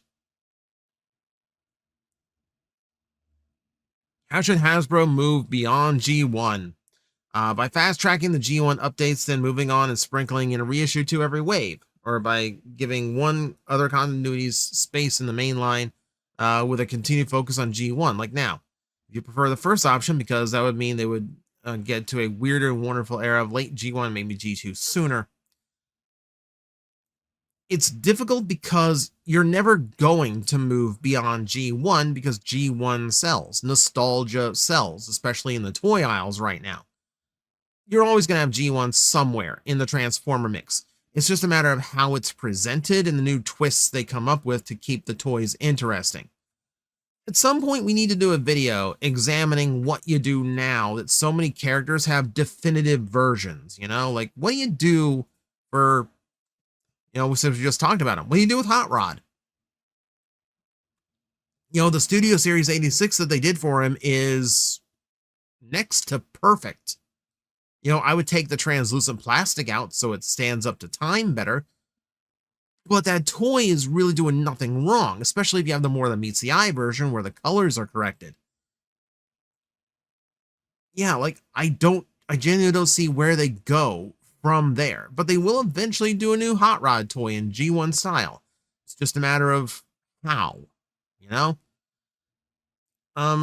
So, but as far as like moving on, like I would love to see them just like shelve G1 for a little bit, do like one or two characters just for the sake of keeping them on the shelf and filling the gaps that Generation still has in it. But yeah, it's beyond time to give like other generations like a full proper like piece of attention the way G1 has. Aside from online shopping, what advice do you have for people struggling to find Transformer figures in their area? That's always the struggle.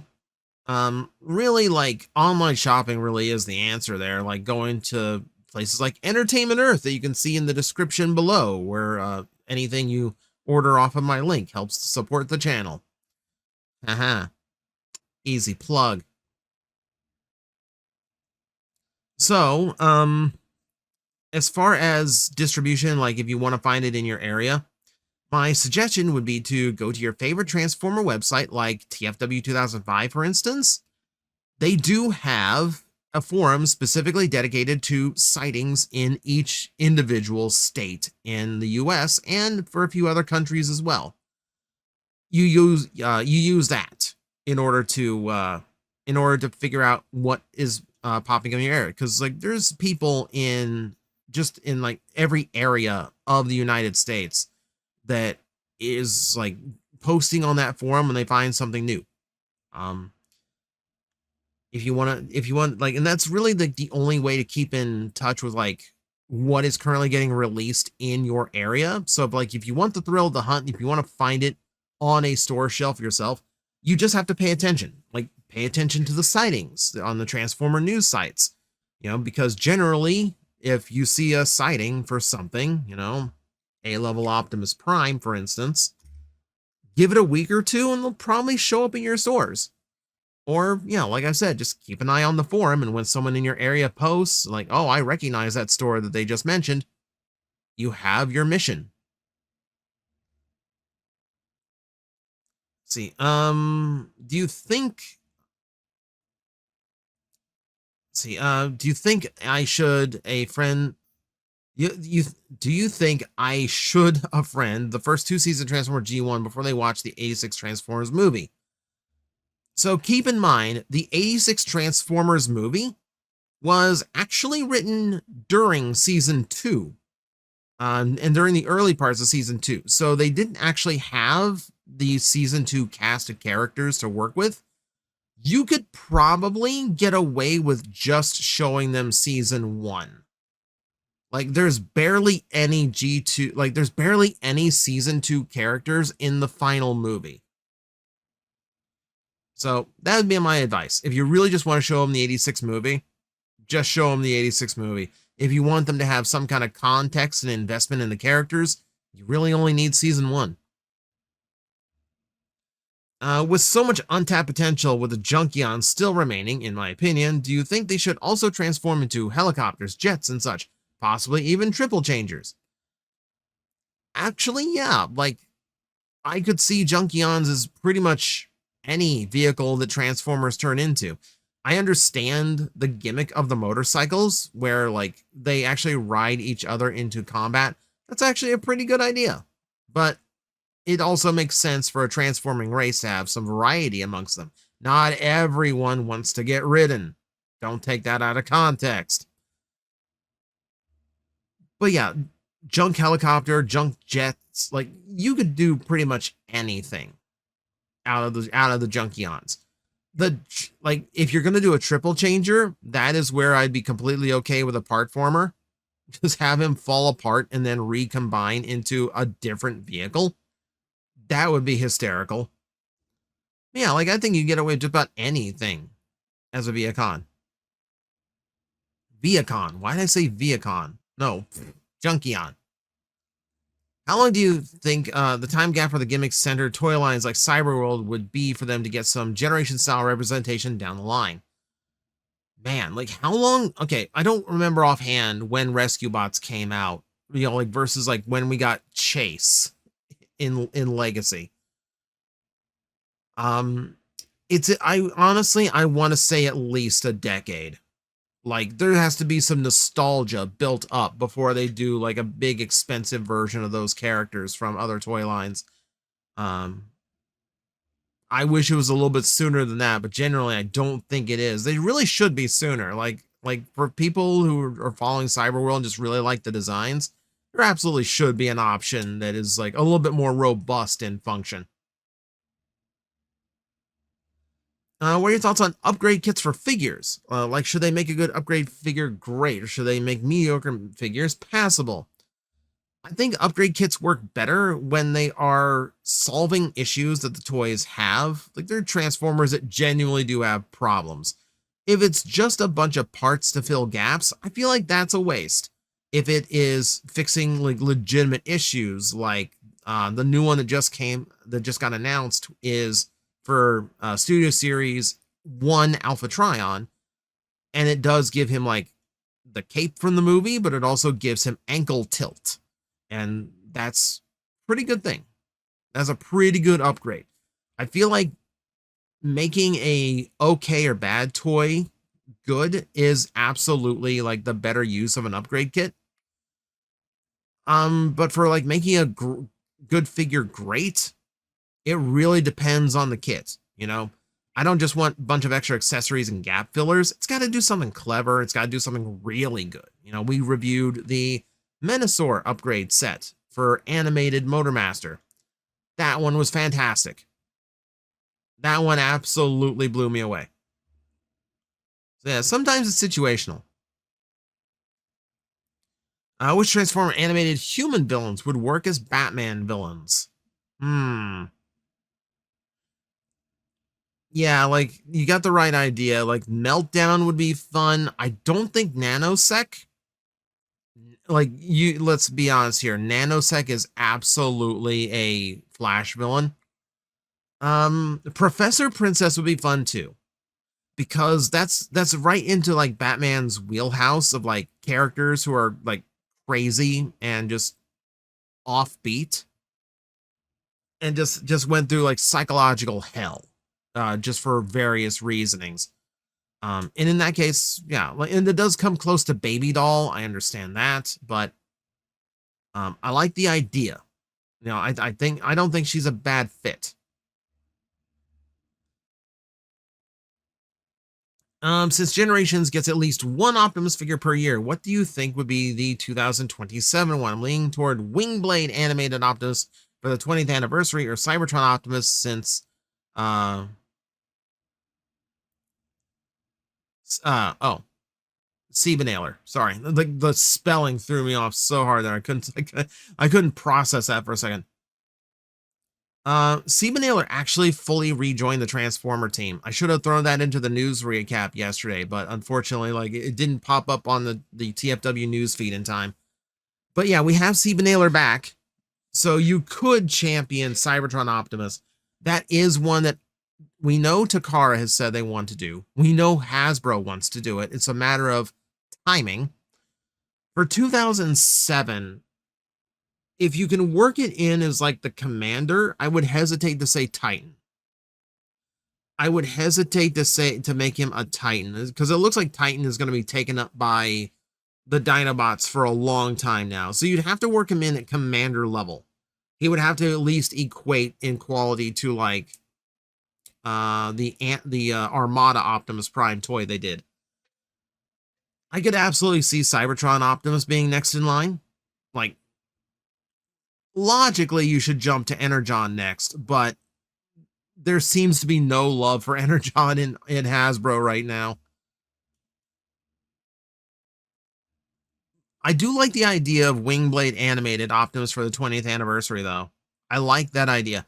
I feel like that would just be a leader class version of what we already got. Like, just rerun that figure in like slightly altered plastic tones, and then just throw in the upgrade set, like the wings, the hammer, and all that, and whatever you can do to make it into a trailer, so you get the full size basically just like the upgrade set we just talked about. Let's see. Question. What Kamen Rider and or Super Sentai toys do you have the biggest buyer's remorse towards? Buyer's remorse for Kamen Rider Super Sentai toys. So, that's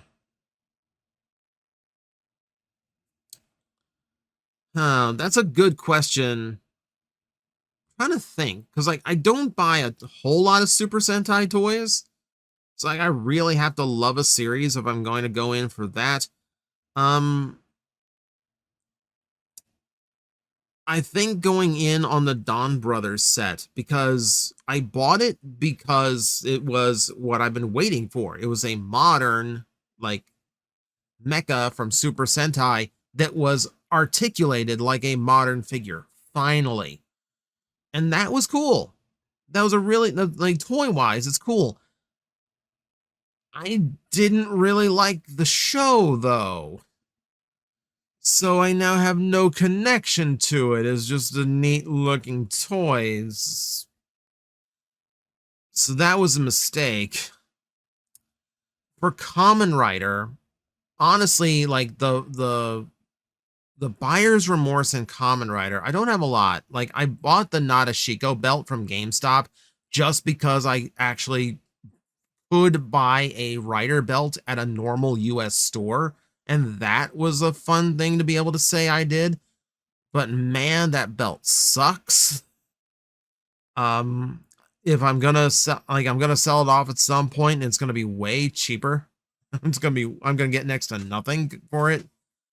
I guess the other buyer's remorse one, it would most likely be, I got on that run of like, I needed to own all the Heisei belts, which meant I ended up with belts for shows that I hadn't watched, like Ryuki, and that really is a weird toy. You know, it's like, because the belt wasn't the henshin device, so it was just a weird gimmicky drum toy, which was fine, but it wasn't really like what I wanted to mess with. And like Ryuki, a series that I do not like, and I think has like the most boring belt of all time. You know, it's a card holder that barely does anything. You know, because the big toy, again, similar to Hibiki, because it wasn't like the real toy they wanted you to pay attention to. The real toy in Ryuki was the drag visor, the one that read all the cards. So like I do have some remorse after going to those. Like I did start selling them off when I realized that there's just series here I don't like, and it's just collecting dust. So I did end up selling off a bunch of those belts. And part of me is like happy that I got over that remorse toward like buying a bunch of belts for characters I didn't really care about. And then that part of me that wishes I still had them all, because it's such an impressive collection. What do you think of the teaser trailers for the first live action Transformers movie? Honestly, I thought they did a pretty good job. Like, yes, today I'm just kind of bored of the Bayverse movie style for the Transformers. I'm not a fan of the aesthetic, but at the time I was super hyped. So obviously they did their job really well.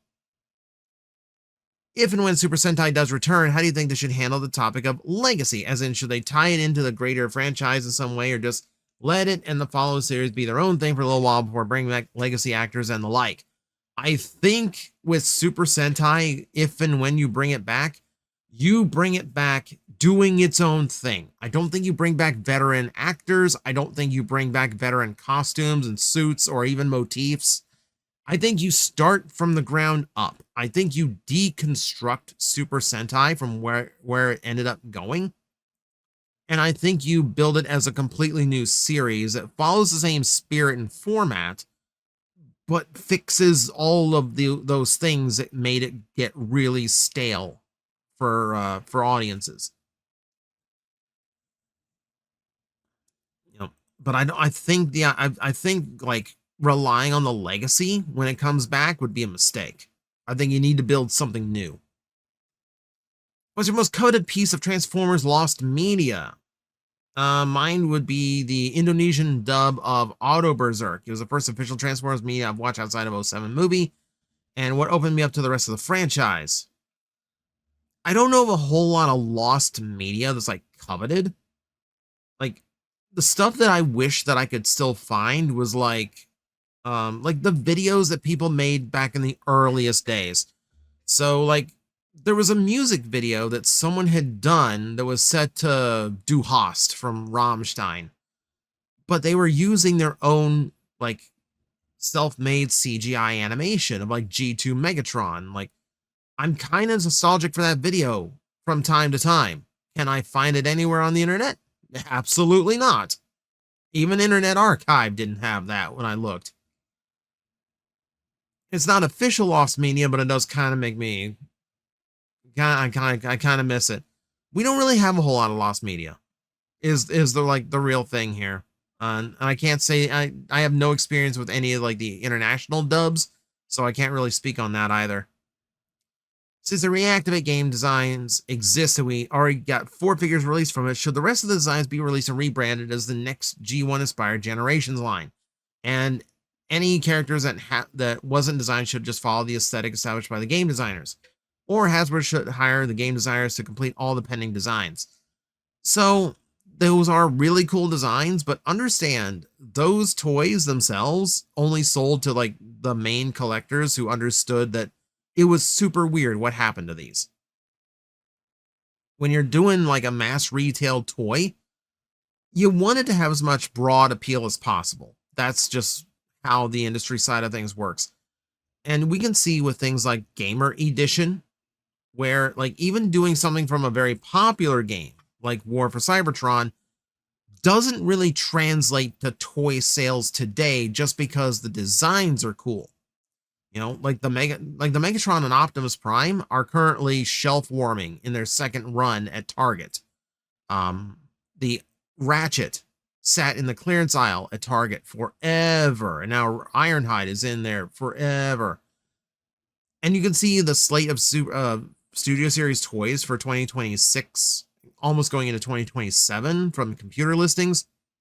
There's no gamer edition at all. So just being cool design doesn't make it viable. I think they did those 4 figures because those molds were done. They were expecting a like 2022 release of that game to release those molds.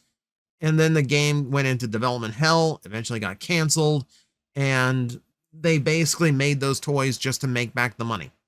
That's basically the truth of it. Much as I like those designs, I don't think it should go any farther. If you're going to invest money into doing something completely fresh and new in those designs, I'd rather you create new media to base it on, rather than basing it off of dead media no one's ever going to experience. Let's see. Back in the 80s and 90s, did you ever have the old Domino Rally play sets? If so, which ones and what did you think of them? So when Domino Rally was a thing, and I was a wee bitty baby. I think as a kid in the early 90s, I definitely had some Domino Rally. I had glow in the dark sets. As far as which sets, I couldn't begin to tell you. But yeah, I had a few Domino Rally things. I thought they were the neatest thing ever. See. If Transformers gets a long-running show covering the war and after, what characters would you like to see get a spotlight episode? Examples could be Nightbeat working on a case, or seeing what Blitzwing does after he defects from the Decepticons. You pretty much nailed 2 of the ones that I would particularly say. Really, what you do with a lot of those characters after the war could tell a fascinating story. Because there's going to be people on both sides that cannot really accept that the war is over. You would have rogue Decepticons still causing trouble for Optimus, Rodimus, whoever it is at the time to quell, except this time they would be joined by high-ranking former Decepticons who also want to stop this war from continuing. So you have uneasy allies trying to maintain a very fragile peace, and that's a fun story. But you also have Autobots who aren't ready to let it go, ones that are driven by so much hatred for the Decepticons that even even they will refuse to stop fighting and start becoming problematic. So you actually turn characters from the Autobot side into quasi villains. If I would say Ironhide would be a great example. If a Rodimus Prime who has no attachment, presuming Ironhide survived the 86 movie to the point where the war was over and they were trying to hold peace, Ironhide would feel like one of those had been a veteran for so long, was so aggressive in his hatred for Decepticons, you could write a story where he wasn't ready to put down his gun and he just became a loose cannon. Someone that Rodimus would have to put up with. You could there's fun stories to be told with that. But as far as spotlight episode, yeah, Ironhide would be a good example if he was still alive in this, hypothetical series. Who else would be good? Soundwave would probably be good because he has to handle his entire crew of cassette bots. Not all of them might agree. Frenzy might agree to lay down, but not Rumble. Again, interesting stories. See, I'm having a bit of a 7 minutes ago. Wow. I'm having a bit of a tough time transforming modern Transformers. Is it because I took a collecting hiatus from 2008 to 2024 and Transformers advanced so much since then? I'm rusty, or maybe a combo of both. I don't even like messing with Legacy Blitzwing. So far, individual robots are the easiest to deal with. To be frank, Legacy Blitzwing is not the best of toys, especially if you took such a long time off from Transformers and you're not used to modern complexity. If you're taking it straight out of the box and just trying to transform it without the instructions, that could be your issue. Because, yeah, transformation styles have changed a lot in that time. And if you're not used to how they work today, you could be making a lot of mistakes. Like, things in modern Transformers have to be transformed in a very specific order. You know, it's not like not a lot of toys are like the arms do a thing, the legs do a thing, and then the torso does a thing, and you can do them in whatever order and it still works. Usually you can't do that anymore, like you could with the old toys. My suggestion would be to just like keep it simple to just like normal Deluxe and Voyagers. And if you don't want to follow the instructions, and to be fair, the instructions are not nearly as good as they used to be, that's another problem. Find someone transforming it on YouTube and just follow along until you get the rhythm of how modern toys work. Then go at it however you want. I will admit, like, some of the stuff that I just recently got, like, I had to go through the instructions to see if I was doing things in the right order. Even someone who has been transforming these toys for so long, even I get stumped from time to time. I don't think you've ever been asked this, nor stated it, but since you are a fan of the mouse, who is your favorite original Disney characters? My nostalgia definitely goes back to like the Disney afternoon in that regard. So my favorites end up being like Darkwing Duck, the bulk of the characters from Gargoyles, with probably Lexington being not Lexington, Brooklyn being my favorite. That's the easiest answer. Like, that's the easiest answer. Keep in mind, I'm a fan of the mouse because I'm Floridian. It's almost legally obligated. I understand Disney is not the best of companies from time to time. But I mean, it's what I grew up with. So like, I'm kind of fixated a little bit. But yeah, that's really where my nostalgia goes. And I could expand on that. If we're going into like modern and getting into Pixar, then WALL-E. I love WALL-E as a character. What's another good one I throw out there? Gadget, Rescue Rangers. You want to talk a character who's responsible for some furry awakenings? Yeah, it was Gadget. Gadget did that back in the day. Good evening, or rather, good night, Mr. TJ. I feel like I'm Zetz in the dream world. Good night, TJ. Since by the time you're reading this, it will be April Fool's. Haha. We're doing it a day early because scheduling. This time I'm going to go with a funny one by asking who would win in a fight between Segata Sanshiro and Ultra Instinct Shaggy, even though film theory proved the latter is on the same level as Chi-Chi. The thing is, like, I don't think you can properly quantify Segata Sanshiro's actual power level. I don't think you can.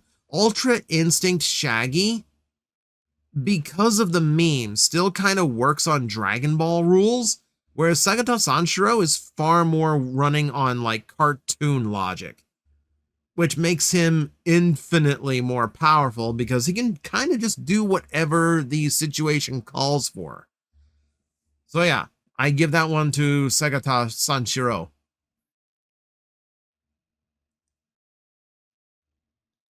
See.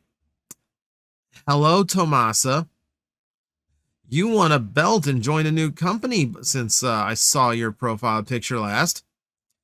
Is there a Transformers figure where you like the previous version a lot more than the new version, despite knowing the current version is good? Your example is the G2 Optimus, still definitive G2, and still my definitive G2, even though I still like the Legacy mold. The Legacy mold does have some issues. I can absolutely understand preferring the original. I can understand preferring the Reveal the Shield version. I still think the original mold is better than the brand new one. I do hold to this sometimes. Like, there's part of me that genuinely feels like Titans Return Blitzwing makes a better toy than Legacy Blitzwing. And that's hard for me to say as a Blitzwing fan, but I can't help but feel like that's true. I know there's a lot like this. Like there's also another one that, from that same era, Reveal the Shield Jazz. At times, there are points where I feel like Reveal the Shield Jazz is a better toy than the Studio Series 86, especially if you like play variety. I like that toy incorporates Jazz's speakers so well. I like that there's a secret weapon mode for the speakers and the gun at the same time. It's a more solid toy. It feels like it's right at home with the classics line. So there's that too. Yeah, there are absolutely toys. And if I sat and thought about it, see, there's a video idea. Hang on. Open up Notepad. Open up Notepad. Find the right tab. Okay.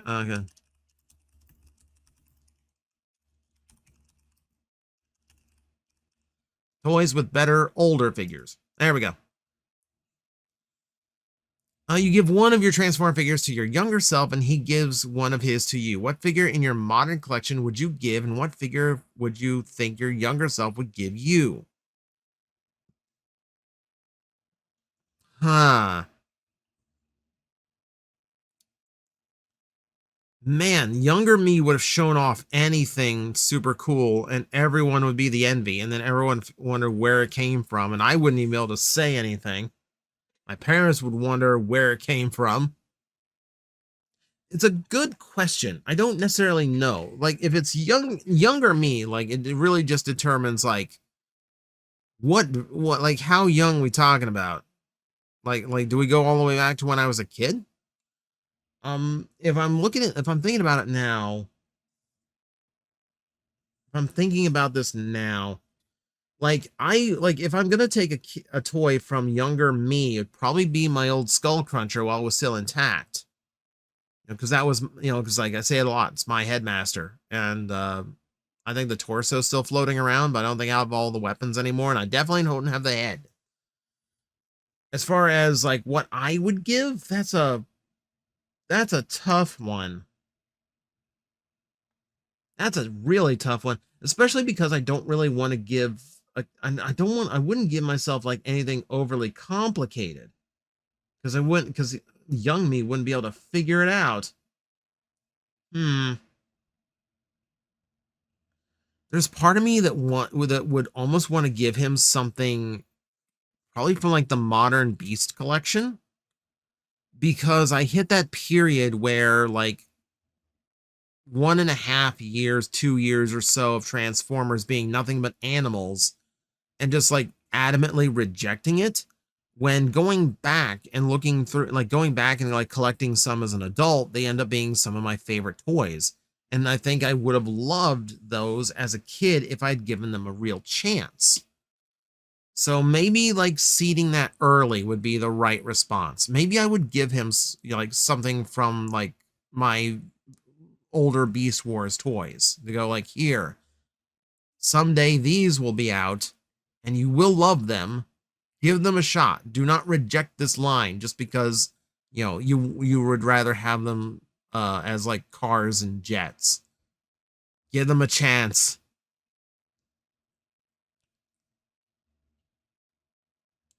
See, if Computron Maximus was in TF Energon, which character designs would you use, since Energon combiners only have 3 molds? So, who would it be? So I would still try to keep it as different from the from like the main cast as possible. Obviously, Scattershot has to be the torso.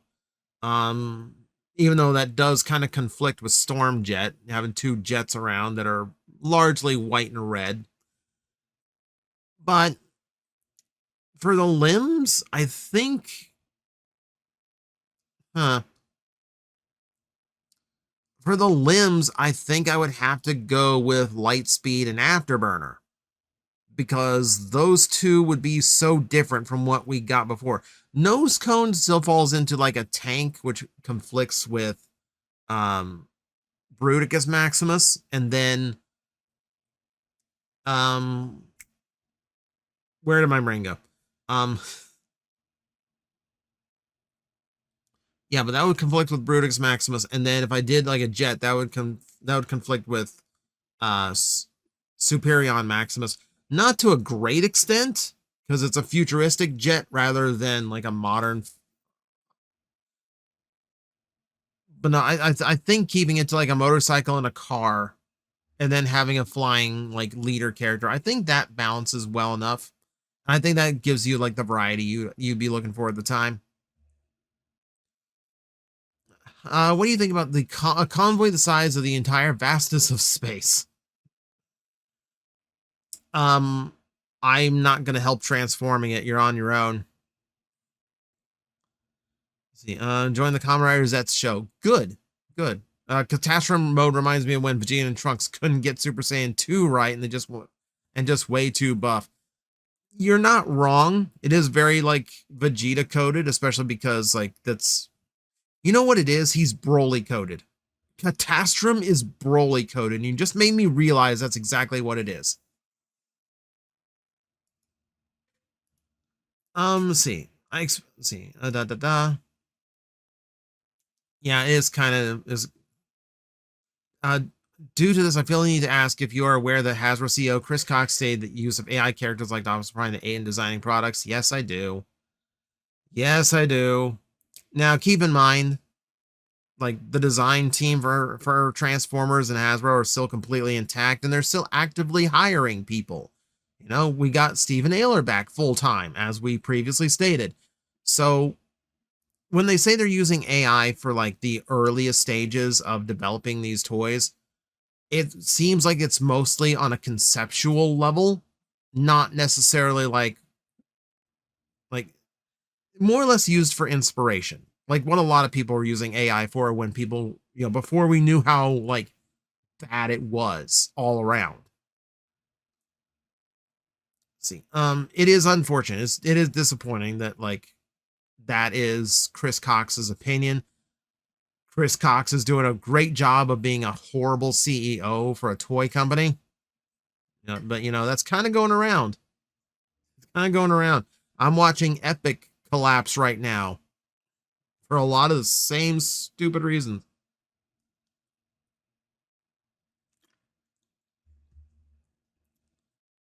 But yeah, it's disappointing.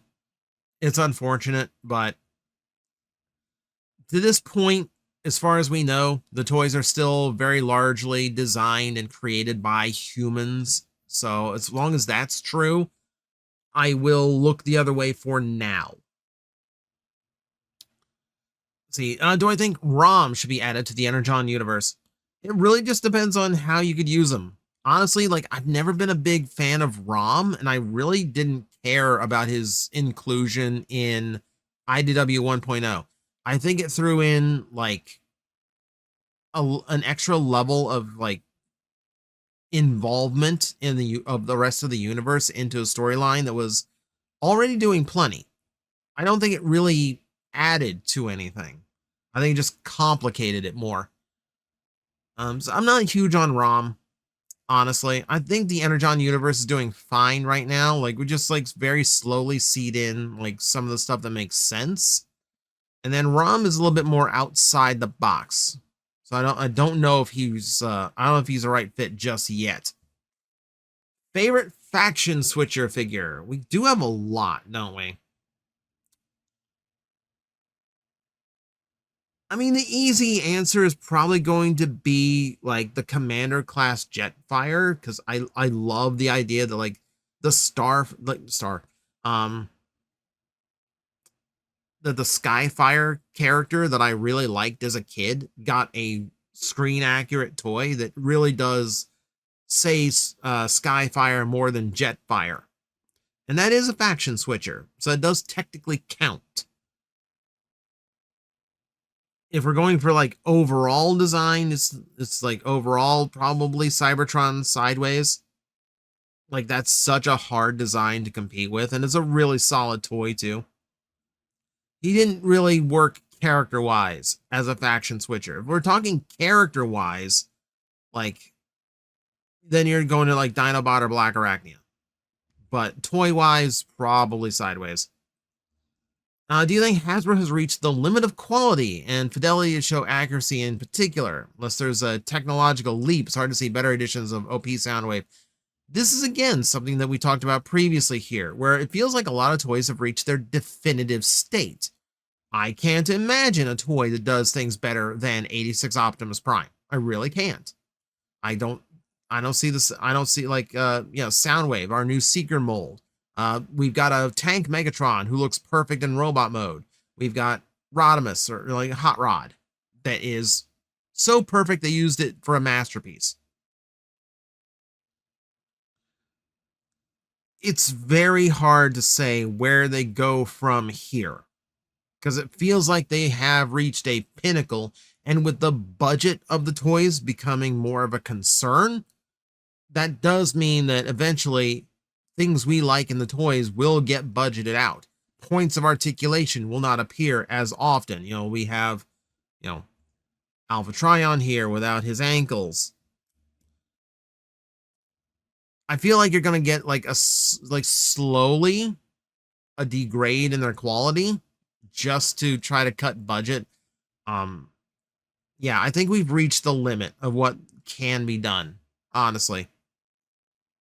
Doesn't mean they can't make good or like fun toys, but if you're looking for like accuracy, yeah, you're not gonna. I don't think you're gonna get better than what we're getting right now.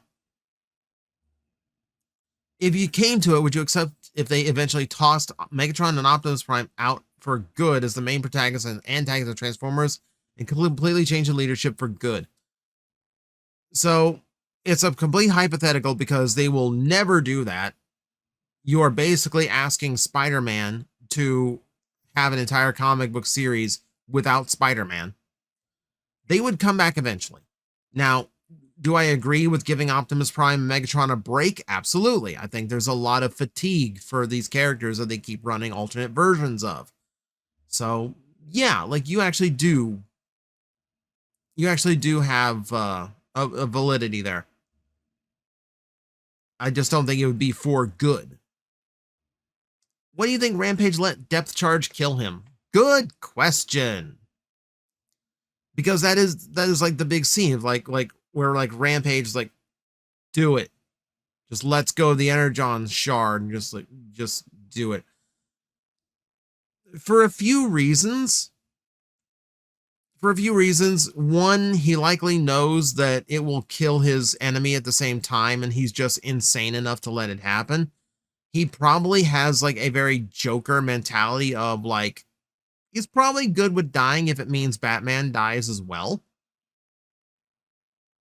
Just because that's the funny part to him, that they exist together and they go out together. Rampage is also just, one, insane, so you can just blame it on insanity, but also because he's a very tortured character. He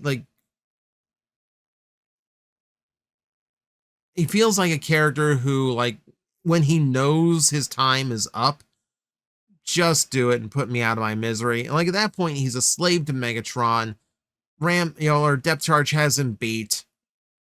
Just do it. Just put us both out of our misery. There's a few ways to examine it, but I literally think it's mostly just because, like, he wanted them to go out together because he thought that was hysterical. Mason, have time to watch one of the Magnetar streams live. How deep in the kayfabe am I supposed to be in chat? So, when it comes to the Magnetar live streams over on Twitch, I have a vocoder on. Like, I have a voice effect on when I'm in character. Now, if you ask me something out of character, I will turn it off to answer. For the most part, we kind of play loose and casual with it these days. It's not like a strict rule. But for the most part, don't worry about it. Just come in, and if you want to interact with the fictional agent that I'm playing, by all means, have at it. Have fun with the idea. Something that used to be a thing in the chat was asking Magnetar, well, what'd you find? What kaiju or alien threat did you fight on your patrol today? Don't really get that as much anymore. But, just kind of come and enjoy it in your own way. And then if you happen to be in on one of our nighttime streams on like Thursdays and Fridays, I turn the voice effect off, and I'm out of character for the whole thing. So there you get like genuine TJ, and you don't have to worry about it at all. Let's see. Should Transformer toys prioritize the robot mode or the alter vehicle mode? It depends on what you're going for. For the most part, I do think there should be a priority on the robot mode so you can get the accuracy of the character across. But if you're doing like a licensed vehicle, that changes things. If you are doing a famous vehicle like the crossover or the collaboratives do, that changes things. It really depends on the series and the goal of the series that we're talking about. 3 favorite characters from RWBY. Honestly, it's been a long time since I watched RWBY. Like the ones you've mentioned are pretty solid. I mean, I do like Blake and Yang too, but I'm also a shameless shipper. Um, who else is good in there? Who else is good in there? I don't want to just like give off the same like stock answers. I think Jean's development was fascinating. It's like because they have him go through love and loss very, very quickly, and you see how much it changed him as a person to lose Pyrrha like that. And then like the last season they have done to this point, you see just how much everything he's been through has changed him. So like there's so much development in Jean compared to everybody else in the series.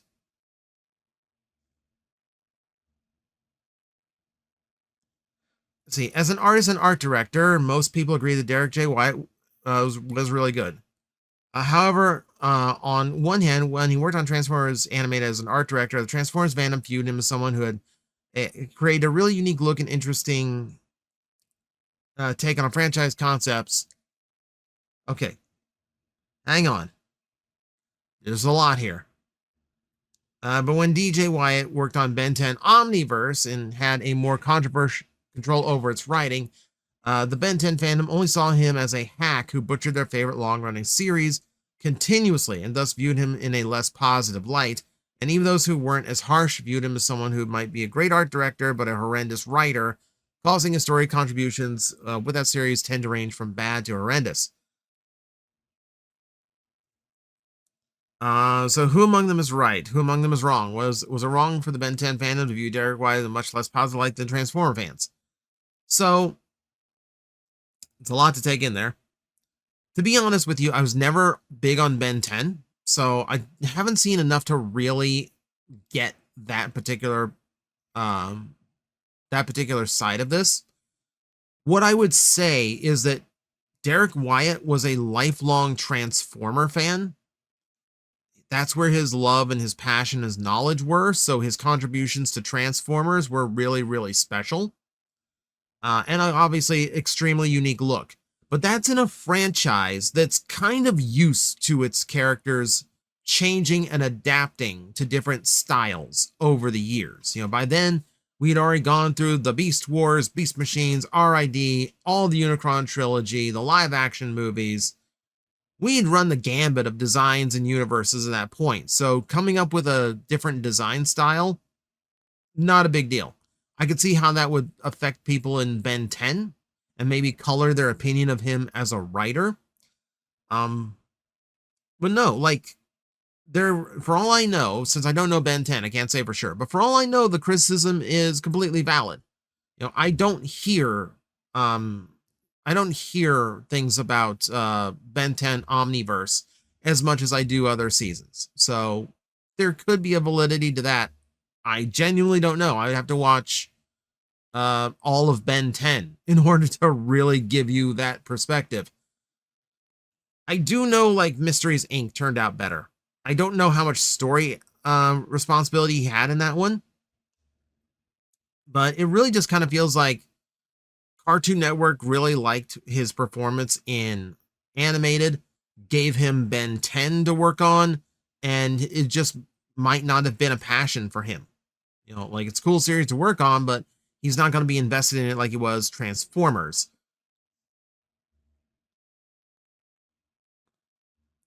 Let's see, my name is Josiah, and here's something I wonder if which of these characters based their Armada incarnations would you want to see in Transformers show again?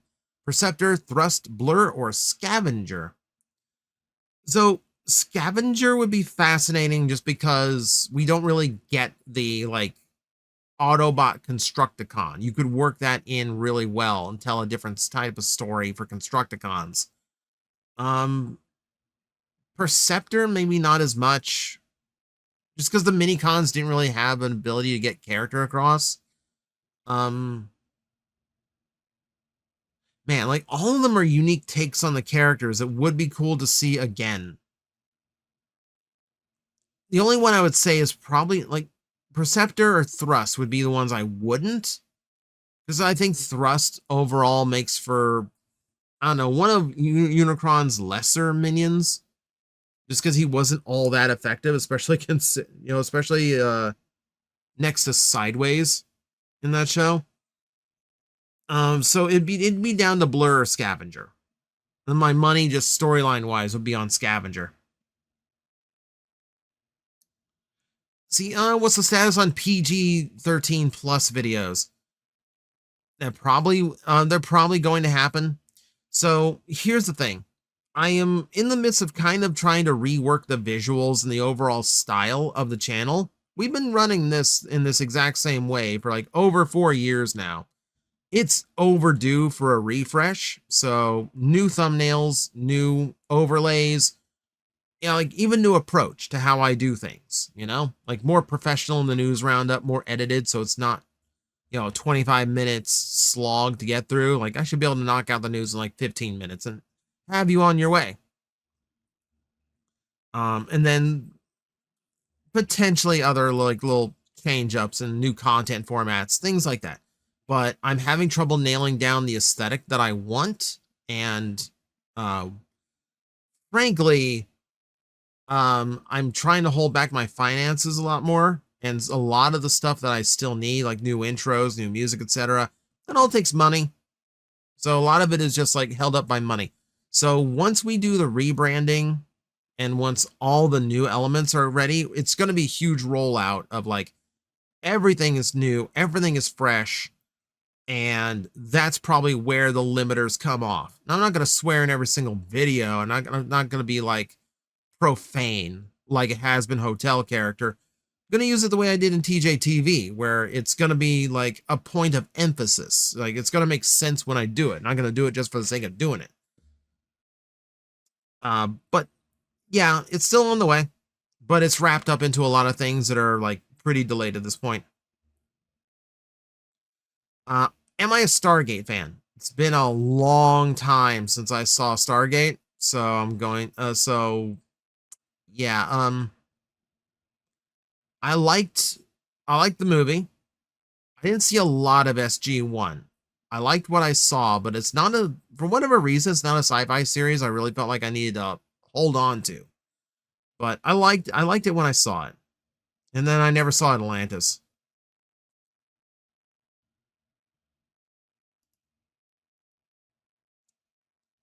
This person thinks they're smart and annoying. They're just kind of just showing how childish they are. Currently, your favorite Shockwave toy.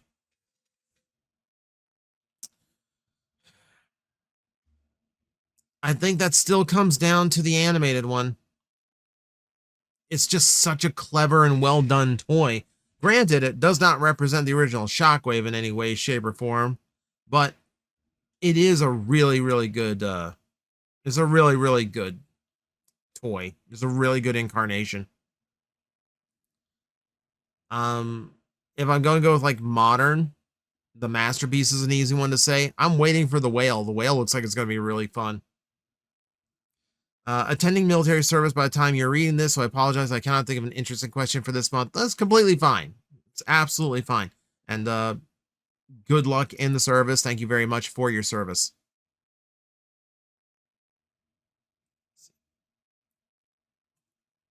See, what is the most stupidest superpower that you can think of from the top of your head? So, when you tell me like stupidest power you can think of from the top of your head, um, Fall Apart Boy's power is not applicable due to obvious reasons. I mean, I'm gonna tell you the one that came to mind first, but Like the list includes things like Melt Man from Action League Now, because all he could do was melt. Couldn't recover, he could only melt. Um, oh no, there's some silly ones. Um, I go to the Earthworm Jim cartoon where he had a sidekick for one episode whose only power was turning his eyelids inside out. We can go to the Tick. Tick superheroes had some really silly superpowers. There's one guy who just fought with gimmicked dolls, like the same way like Boomerang or Green Arrow uses like trick stuff. His was just toy dolls. Stupidest power I can think of off the top of my head, the one that I'm actually aware of. As a kid, I read a book series called Xanth. And Xanth was all about this like magic, like permanently medieval realm where everyone was born with some kind of magical ability that was completely unique to them. And one of them, like the example of like the worst one they had ever seen at any point, was a person whose magical talent was being able to project a dot onto anything they want, just like one dot of color. And that was it.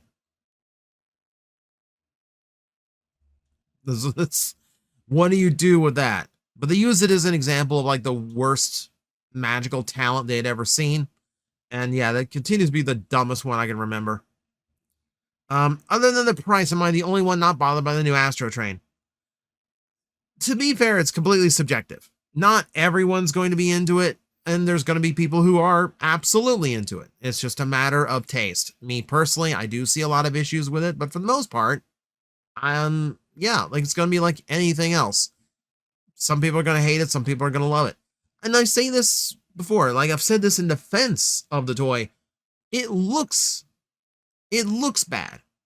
But for all I know, converting it in between all of its modes is going to be more fun and satisfying than any Astro Train I've ever picked up. For all I know, the engineering level and just the feel of the toy is going to make up for any kind of visual shortcoming. So we don't know exactly yet. But if you're not bothered by it, good on you. Okay. And we've reached the end. So, last one. Just to be clear, I'm a separate person. I don't have a YouTube channel, so please don't ban block my questions. I'm not going to. I'm not going to. We just had so many people with very identical names the last time. I had to call it out.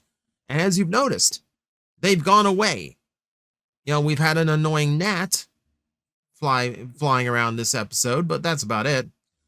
Do you think Elita 1 and Hot Rod could have worked in Season 3 of Transformers Prime when Ultra Magnus came to Earth as new members of Team Prime? If you could have worked them into a cast that was already getting pretty large for a Transformer show, yeah, you could probably figure out some way of working that in. It's fascinating you choose Elita. Well, I guess you would. I guess I was gonna say instead of RC. But no, RC is in that show. She's just completely different from the white and pink car. You could work that. Because, yeah, like, Ultra Magnus should have a crew of some kind along with him. This is one of the things that I'm always, like, a little bit iffy about. Like, Beast Wars started this, but it made sense with Beast Wars. But Beast Machines had, like, well, Botanica was the only member of her ship that returned alive, apparently. And we just kind of continue this trope of where, like, only one character shows up when they join Optimus Prime on Earth in a spaceship. And that was Wheeljack in Transformers Prime. That was Prowl in Earthspark. We just have this habit of like having characters who show up all on their own. Like, don't you have anyone to watch your back or help you run the ship or anything? So yeah, it would have made absolute sense if you had, you know, Hot Rod and Elita 1 flanking him. Would have worked. And that is going to do it for this month's Q&A video. And then we have to attend to this. If that keeps happening, I am going to read. So like the format of these, I think, comes across best when I'm seeing the questions for the first time. But if that happens next month, I'm going to vet everything, and whatever you try to post to get on my nerves isn't even going to make the video. So don't waste your time. This was so much time. This person, I'm shocked at how much spare time this person has. Find a hobby, sir. So that is going to do it for this month. As always, please follow the rules when you are asking a question of your own. They will be posted in a pinned comment at the top of the video. But I'm going to go rest my voice and get something cold to drink, because the water has warmed up at this point. But thank you all for watching, and as always, I will see you next time. Hello everyone, I am Astral Agent Magnetar, a Tokusatsu VTuber, and I am streaming 4 times a week over on Twitch, Monday, Tuesday, and Wednesday afternoons, and a special late night one on late Friday/early Saturday. So come watch, come hang out, and let's make an impact together.